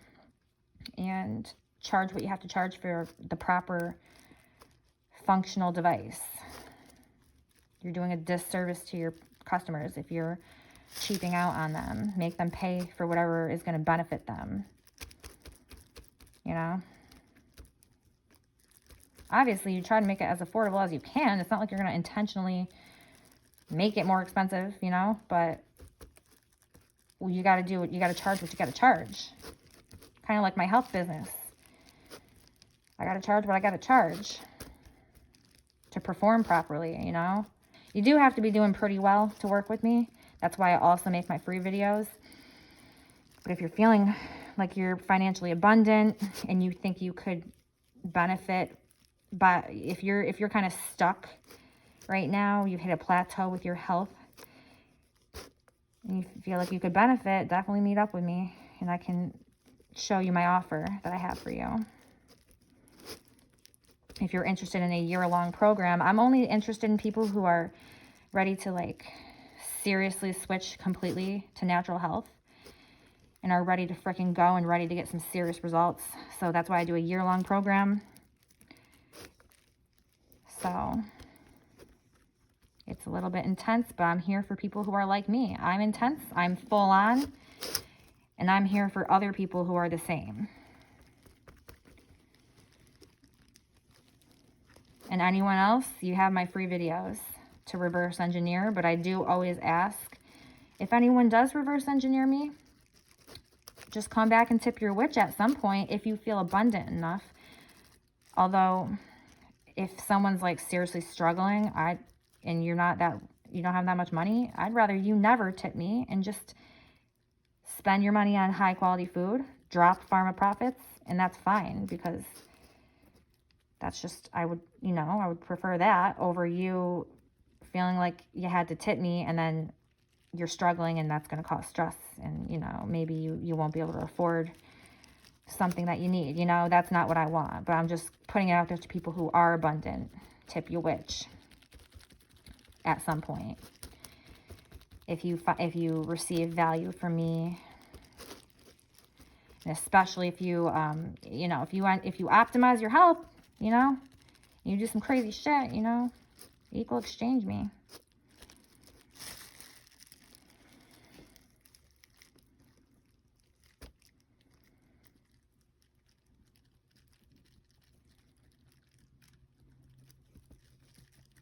Money is power, baby. And if you guys give me the power, you know I'm going to do good things with it. I think people can see that when they look at my content. And I've always vowed that I will never be corrupt. No one could ever pay me enough money to do anything that's going to go against what God wants, Source wants. And I've had, like, my ex-boyfriend told me, he's like, you say that now, but if someone did that, you would do it. And I was like, shut up. No, I wouldn't.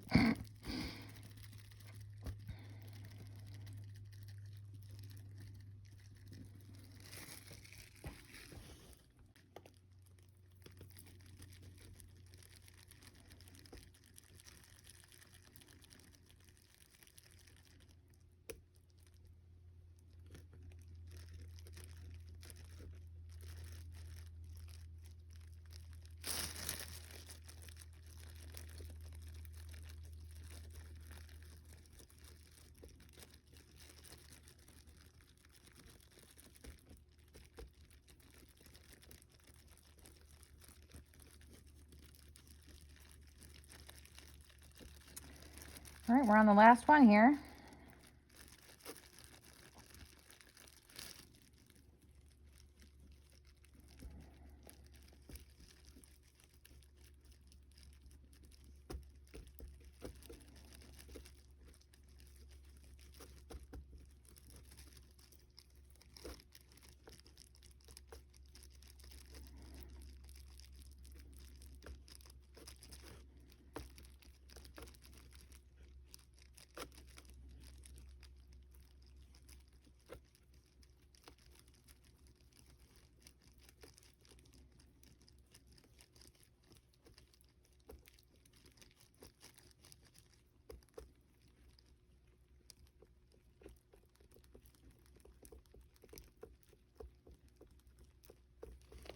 Yeah, let me get that last little bit of resin in here. I think I have a tiny little bit, so let me put my phone down and pour it and then go.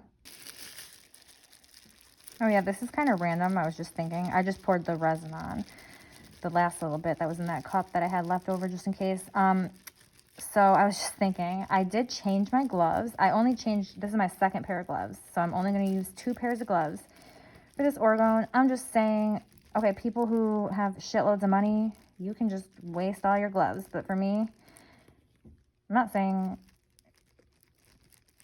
like, okay, but for me, basically, it's just, I like to be, you know, I like to get the most out of my materials, and I don't like to waste, and I just feel like it's more eco-friendly to try to, like, use them to the max. But, you know, you guys do whatever you're comfortable with. I'm just saying. That's just stuff I think about. Even though my gloves now, I started with gloves that were like those nitrile gloves or whatever they're called. And that's why I felt so bad, like using them too much, because I was like, oh my God, this is probably just like polluting the environment with these gloves. And then now I have these biodegradable gloves, so I actually feel less bad. So it's not really a big deal. And they're not that expensive. But I still try to, you know, get the most out of them. Why would I not?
You can see it's starting to harden up a little bit, but it's not so hardened that we can't work with it, but it's starting to get a little thicker in consistency. So while you're working with Orgone, if you're in a hot environment, let's say it's really nice where you are. It's 70, 75 degrees. This is going to solidify much more quickly, so you have to work more quickly. You know? So be aware of that too. And if you're just starting out, you might not want to do 3 pyramids at once for that reason. You might want to start with 1 pyramid and just master that. And then when you're good, see how you do with 2 and then try 3 eventually. Because if you go too slow, if you're working too slow, it'll start to harden on you. And oh my God, I only had that happen like once when I was first starting to make Orgone. Actually, no, it might have happened like 2 or 3 times in my life where I was working with the polyester resin. Especially polyester. Polyester is really what is the riskiest for that. It catalyzes so quickly, but epoxy can do it too if you're taking too long. And you're working and all of a sudden it's like freezing up and you can't get anything down in there and you're like, shit! And then, you know, so I ruined just a couple pieces like that. Not totally ruined, but they weren't as powerful because they had too much clear space. Because I couldn't get anything down in there because it started to solidify too fast for me. So be aware of that. But this shouldn't really be a huge issue with epoxy, but maybe at the beginning, you might want to just start small and see how it goes. Just in case. Just to warn you. I would hate for someone to try to do 3 at once, but it's like maybe they'd be taking longer because it's newer for them. And be like, Brittany, you didn't tell me about that. I try to tell you guys all the details, even though I could be missing some. I'm probably missing something, but you can see I'm doing my best to give you a very thorough video. And I think most people will be able to totally reverse engineer this. This is like it should be pretty damn reverse engineerable.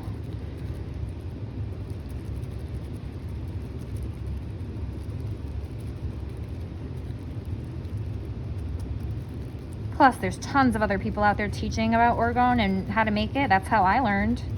But I had to sift through tons of people who had bad information. And a lot of people have some good information and then some bad. And then there's some people who you meet the gems, like Sharon Daphne and Ken and me. You meet some of the gems out there who are mostly right. I'm sure we're all wrong about a little bit. Everyone is wrong about something, you know, a little bit. But there are certain people who are just pretty damn on point, you know, most of the time.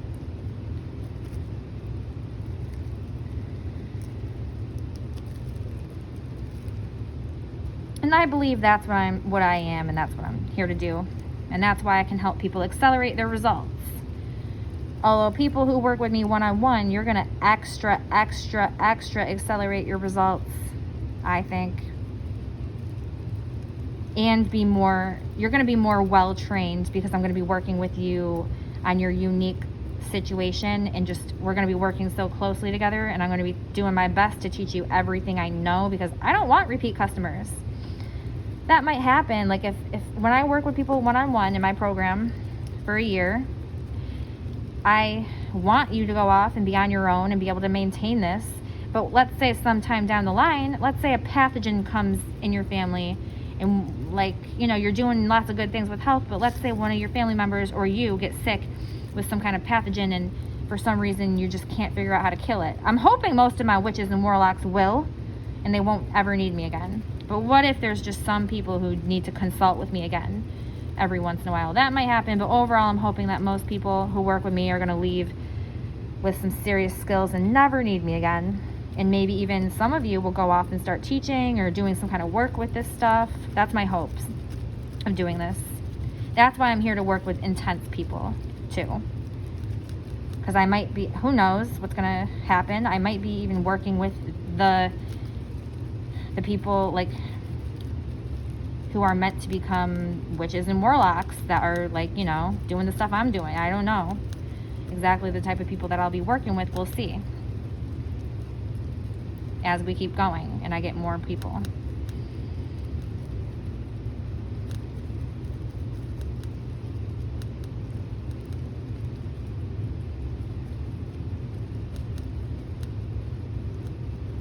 And of course, people who work with me, it's not like everyone's going to become a teacher of natural health. We need variety in the world, you know? If everyone was like me, that would suck because we would not have any buildings. We wouldn't have technology. Definitely not. There's a lot of stuff that we wouldn't have if everyone was like me. But, you know, I have value in my areas where I have value. I don't know, I'm just ranting about stuff. Just ranting. Because we're just poking shit. So what else do you do? Just poking shit. Okay, I think we're done poking shit. I feel like it's good. I can see it's well saturated. Packed full of metal.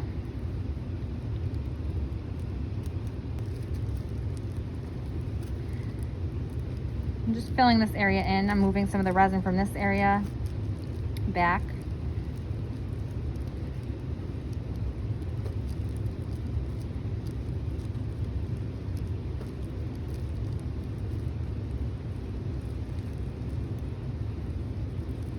All right.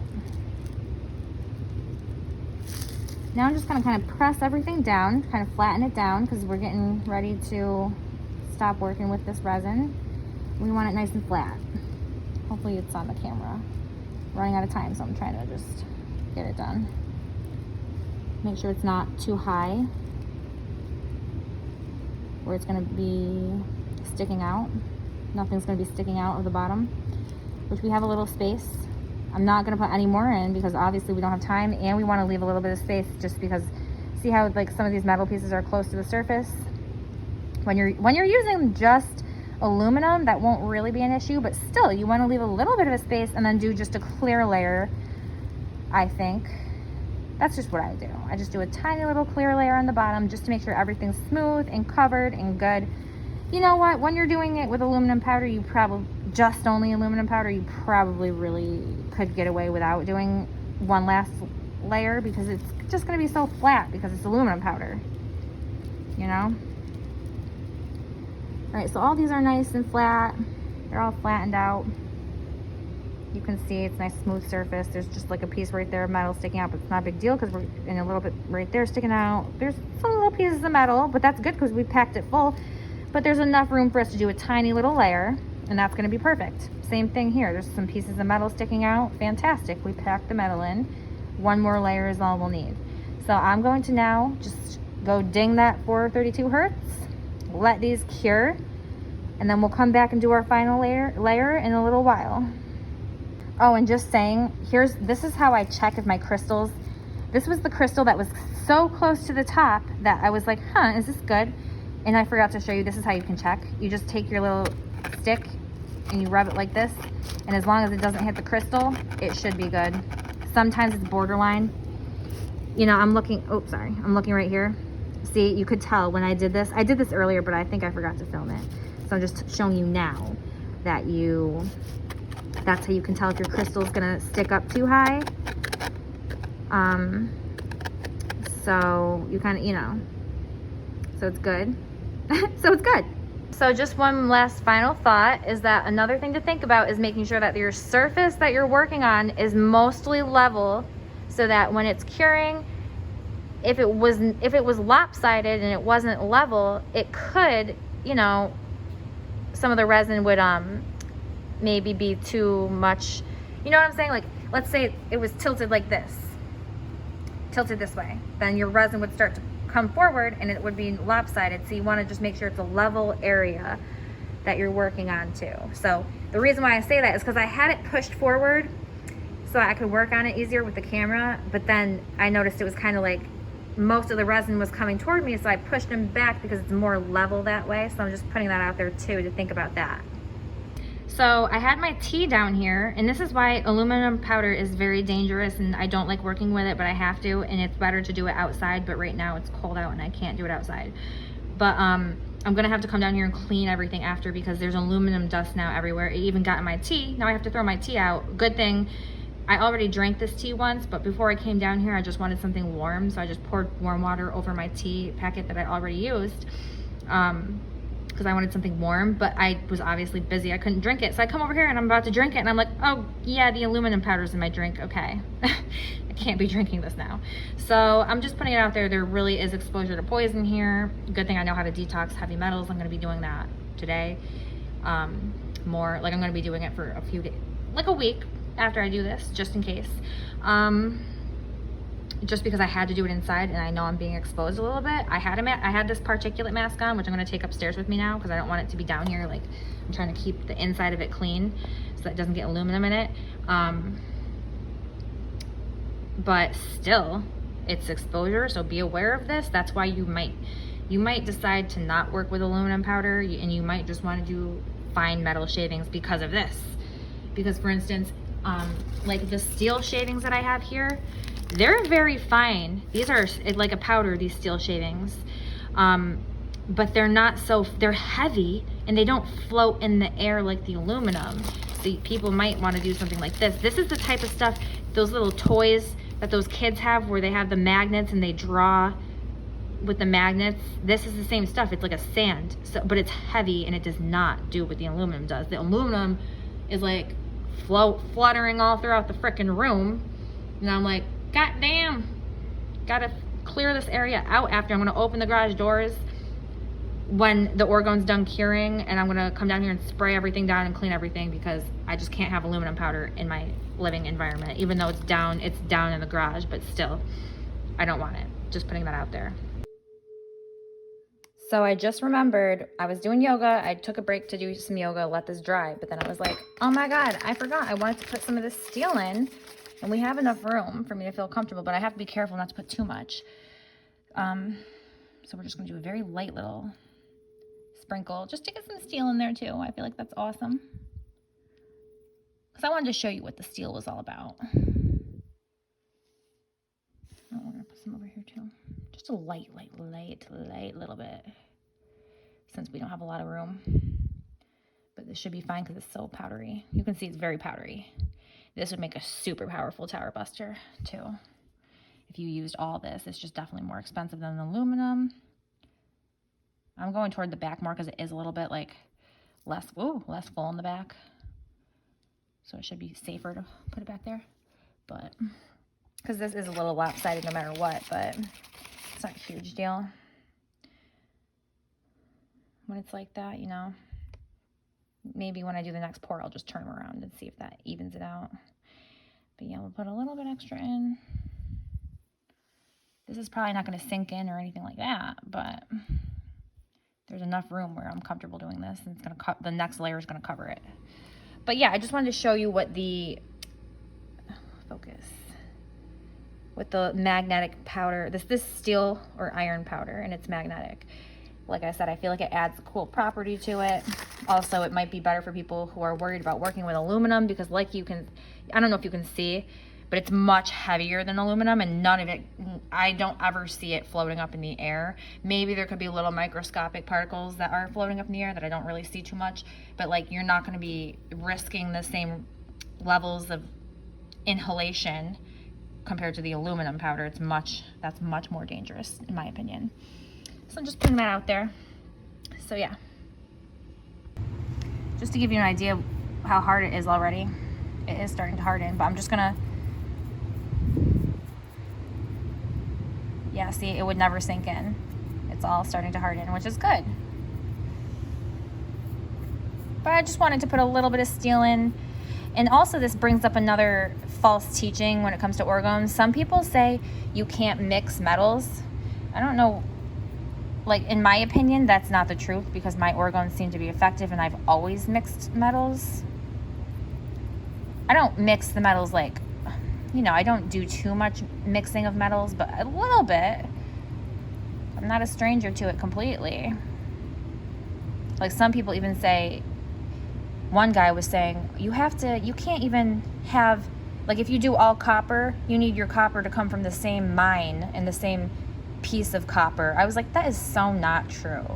So I'm just saying, in my opinion, it's okay to mix metals like copper, steel, aluminum. I don't think that's gonna alter the effectiveness because they're all inorganic materials, so the energetic effects should be the same, and I think that's just a false another false teaching when it comes to Orgone. All right, so I did put a little bit of steel in just to show you guys what it's all about. And now we're gonna come back for the final layer in a while. I'll let this do its thing. Because another thing to think about, and I'm not sure the difference between, I can't remember right now how this resin, which is epoxy, compares to polyester, but polyester, as far as I know, all resins, when you're working with them, generate some type of heat when they're catalyzing, when they're hardening. And I think these generate heat too, just not as much as polyester. So I'm just gonna let it catalyze for a while before I come back and do the second layer, just in case, because with polyester resin, for sure, if you pour a layer and you can sometimes come back, you have to just know, there's not one way, and it just depends on the environment and the overall temperature and everything that's going on, but you can risk generating too much heat, and even sometimes like cracking. The polyester resin will crack.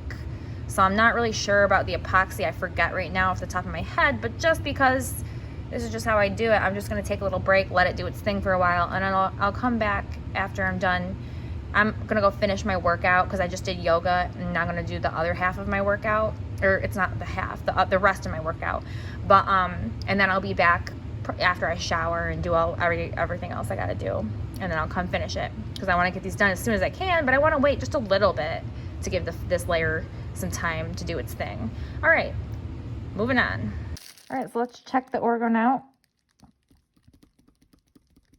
You can see it's hardened a bit, so we can definitely do the last layer now, and we're not gonna add any metal. We're just doing one. All right, so let's check this Orgone out and see if it's hardened a little bit. Yep, definitely hardened enough to do the last layer. So we're just going to do a clear layer. We're not going to add any more metal because then we're going to risk metal sticking up out of the pyramid, and we don't want that because that's not smooth, clean energy, and it's not necessary. So let's get to the next step. I'm going to mix up some resin, and then I'll come back and you'll just see me do the final pour. All right, so we have the last bit of resin here that we're going to pour.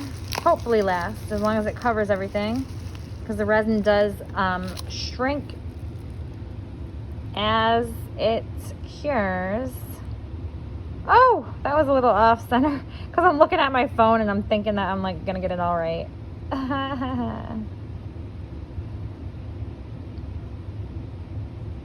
right, let's see how that goes, because I might have to, I don't know if I mixed enough. I might have to just use this one for 1 or 2 pyramids and maybe mix a little more. We'll see. I did 2 ounces, the same as we did at the beginning. Maybe I should have did more. I didn't want to overdo it, but we'll see how the 2 ounces goes. Sorry. I'm just gonna now use my skewer to just spread it all out here. Our last layer, just to seal it off, seal all that metal in there and make it nice and smooth on the bottom for the most part. It's gonna be pretty darn smooth. So that's what I'm doing.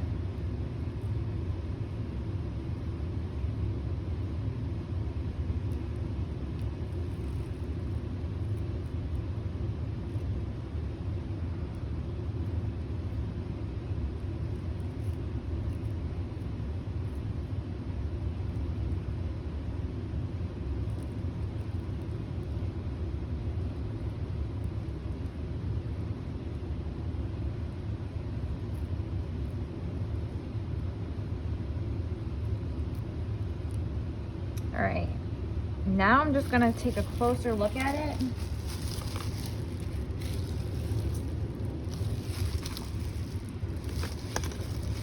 Hold on. I'm actually gonna turn all of these around too, just because, like I said, it's mostly level, but it's a little bit lopsided, I think.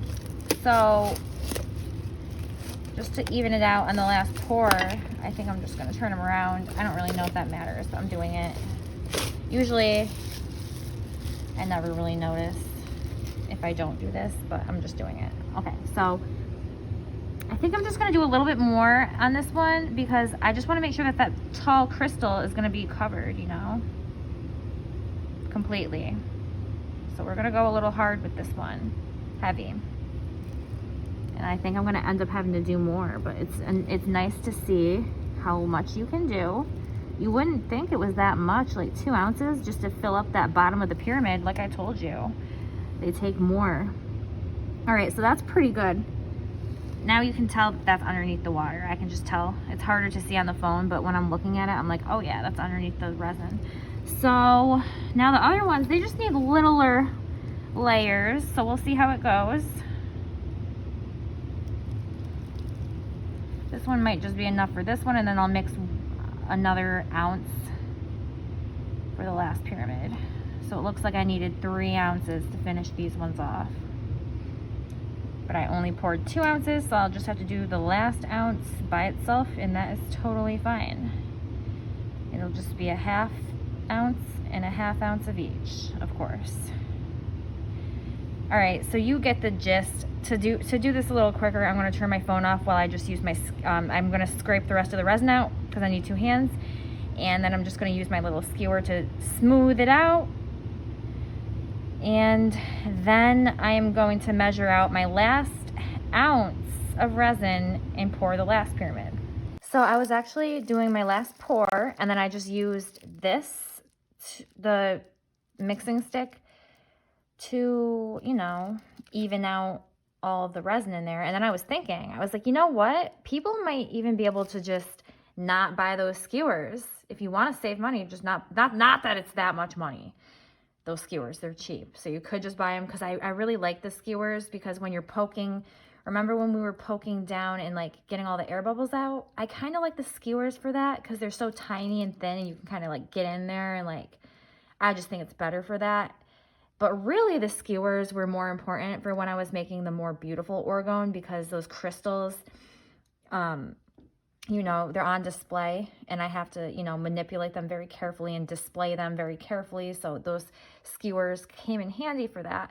But I was actually thinking maybe it could just be done with these, and you could just, you know, poke everything down with this. But either way, I already have them, so I'm going to continue to do it that way. And like I said, I like the skewers better because they're thinner and they can just get down in there more, I feel. But I was actually just thinking, I figure I mentioned it, that you probably could just do this with the, you know, straight up the popsicle sticks. So I wanted to put that out there too. All right, and now I have this piece of cardboard that's removable, and then over here there's the bigger piece of cardboard. This huge piece of cardboard came when we got this refrigerator. I think it was from a refrigerator, and it just came in the big box.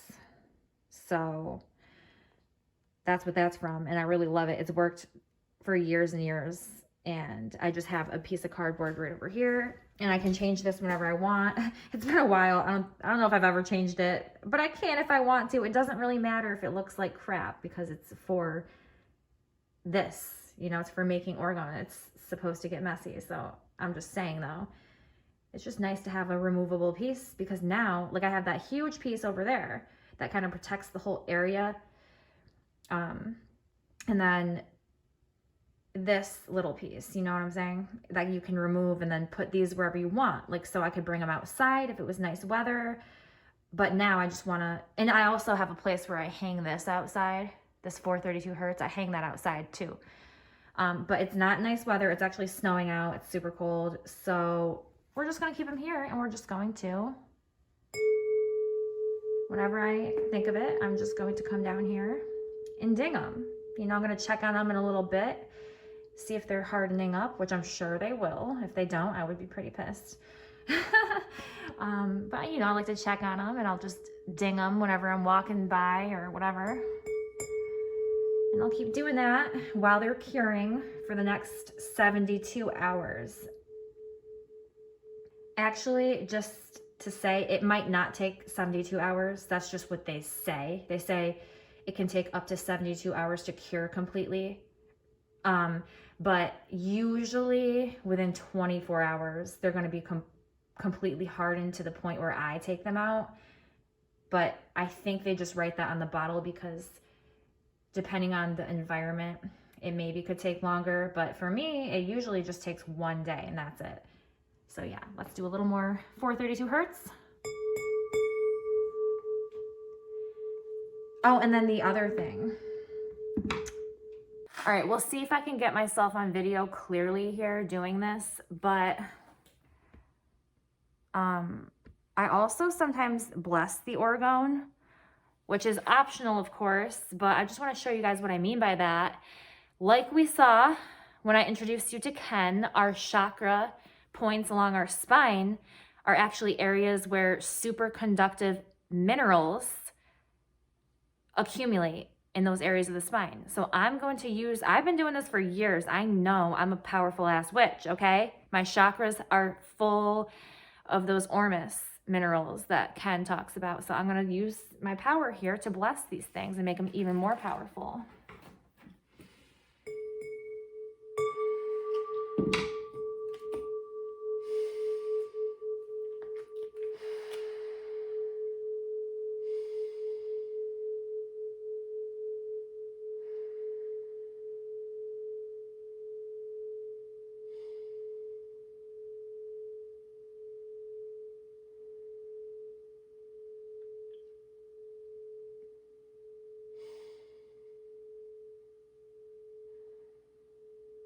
Mother Earth, the true source of all that is, working in the highest and best good for humanity and for me.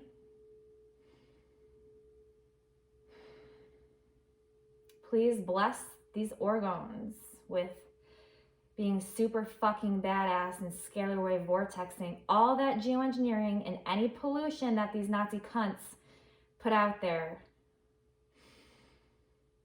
That is the intent here, is to scalar wave vortex that shit right out of the sky, throw that out into the atmosphere. We're not going to let these people get away with what they're doing.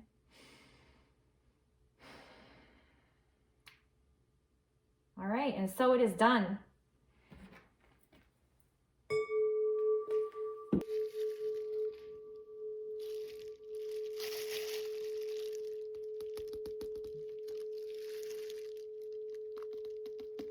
So they're hardening up. I just wanted to check and make sure that they were hardening. They are. They're still a little bit soft, so I'm just going to leave them for the rest of the day. There are more air bubbles than I normally have, but I think that's just because it's so cold.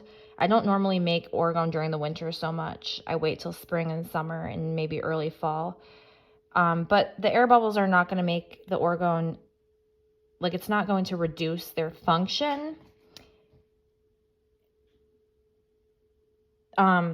If I have any huge air bubbles that like popped and created, there is one little one. Do you kind of see how there's like a little dip there? I was kind of considering, do I want to fill that in, or do I want to just leave it? You know, I was like, is that going to affect the functionality? Overall, I'm just going to leave it. I was going to pour more, but then I was like, nah, it's good. It's fine.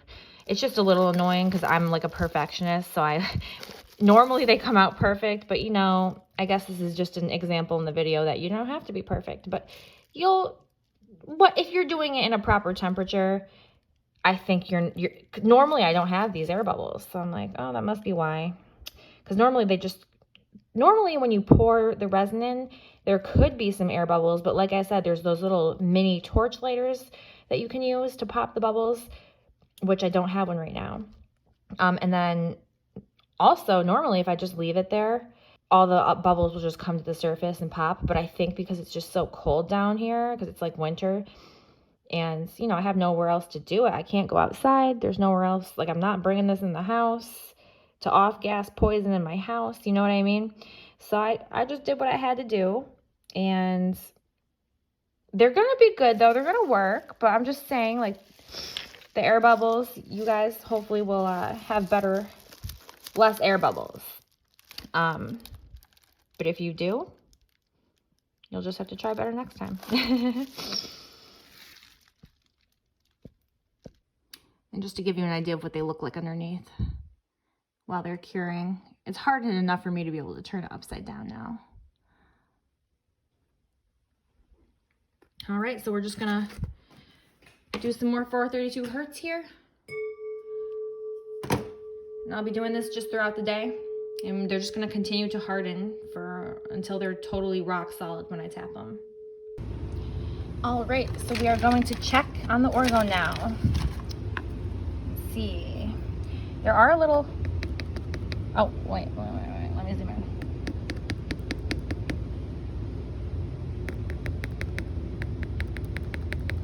See, I'm not tapping on the air bubbles because I would like them to not pop, because that's why I don't like the air bubbles, because if they're near the surface, they might pop, and then I just like when there's a smooth surface for energy purposes. Not that if anything happens and there's a slight air bubble, if these ever do pop, it's fine. Like, it's not really gonna ruin the whole piece.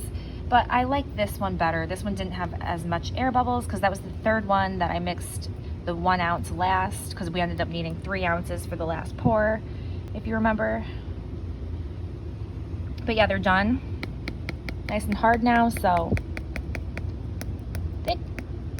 yeah, they're basically completely done. Maybe they could go a tiny bit longer, but still, I'm gonna take them out. So let's do it.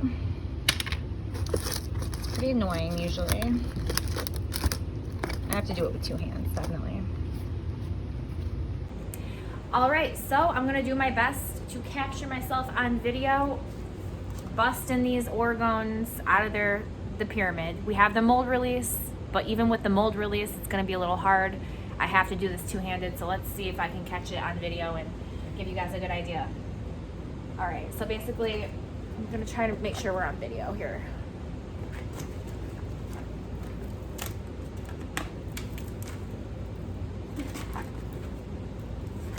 Come on.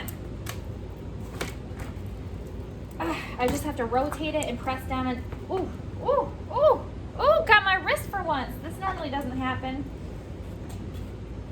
I'm trying to do it on, like, facing you, but it's just making it harder. I use the palm of my wrist to press down. And now you can see as we are popping it out, it's getting, so to compare the two, you can see how this one's completely solid looking. This one, you can see the white, you know, around the edges, it's starting to turn white. That means it's popping out, you know, if you can see the difference there between the one that's like starting to pop out. Hopefully you can see. All right, now we're just gonna keep pressing, pressing, pressing. Other hand now, pressing. Gentle. You don't want to damage your mold. That's why we're doing it nice and gently. I could have even maybe put another layer of mold release on, who knows. All right, so now getting towards the end. So you can see it's even more, like I said, that dark part is going away. It's turning white. That means it's about to pop out. So I gotta be careful. It's about to come out now. Oh, there we go. It's coming. It's coming. Come on. Okay, let me get a little more intense again. Ugh. Come on. Yay! I got it out. Finally, we got our first one out. Woo!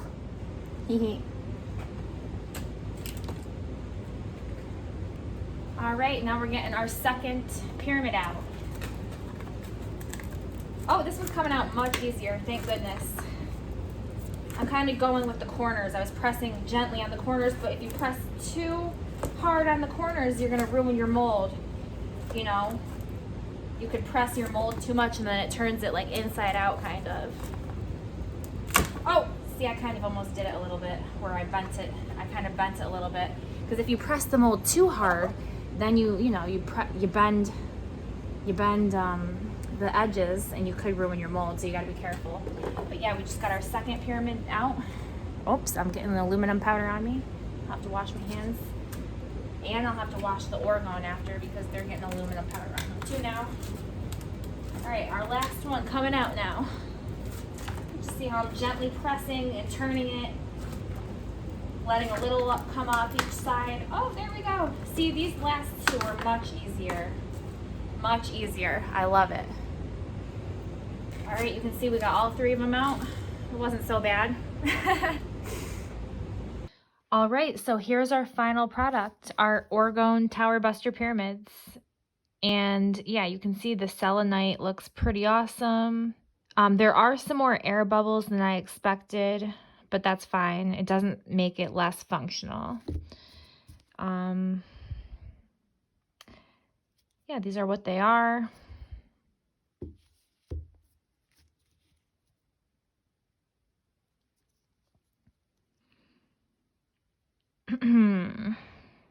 That's a cool piece of selenite right there. So just some other things to know about the final product is you can see that there's some rough edges. If you would like to, you can sand down the edges. If this, I'm not going to do it right now. I don't even think I ever want to sand them because I don't think you need to. Maybe I will, just because you can see how, if I focus it real quick, this, you got to clean up the edges or some pieces might, come off. And I think minimal sanding is okay. It's just with the polyester resin, it was literally like you sand the whole surface, all surfaces of the resin, and you sand it through like 8 or 9 grits of sandpaper and polishing. So it was sending out way too much plastic for my liking. But a little bit of this I think is okay. The way you can prevent that is by not over pouring so much. Just if you pour a little bit less, it shouldn't do that. And, I'll try to do better next time. I told you, it's been a while since I've made these. I had to really slow that down for a while. But I'm sure I'll get back to it soon, like a little bit. I'll make more soon. But anyways, yeah, let's go clean up those edges. I'm just trying to think of any final thoughts real quick. Oh, the only other thing to do besides cleaning up the edges is just like cleaning up your workspace, my workspace. That's downstairs, and you can see I already cleaned up my molds just with some soap and vinegar and have them, I dried them very gently to be careful with the surface in here. But, obviously clean up everything. Like we talked about, there's aluminum powder that is loose everywhere. So I went down there and just sprayed it with vinegar, sprayed it with my vinegar solution and wiped it down with some paper towels. And yeah, but if you just look closely, you can see how it turned out. There usually are less air bubbles, but I think it's because it was just so cold here now, and I normally wait till it gets a little bit warmer to make them, but because of what was going on, I just wanted to do it, so I did. This is just an example of one that I made a while ago, just to compare. You can see the difference, like there's less air bubbles in this one. Especially on the bottom, you can see. Oh yeah, there's less clear space on the bottom.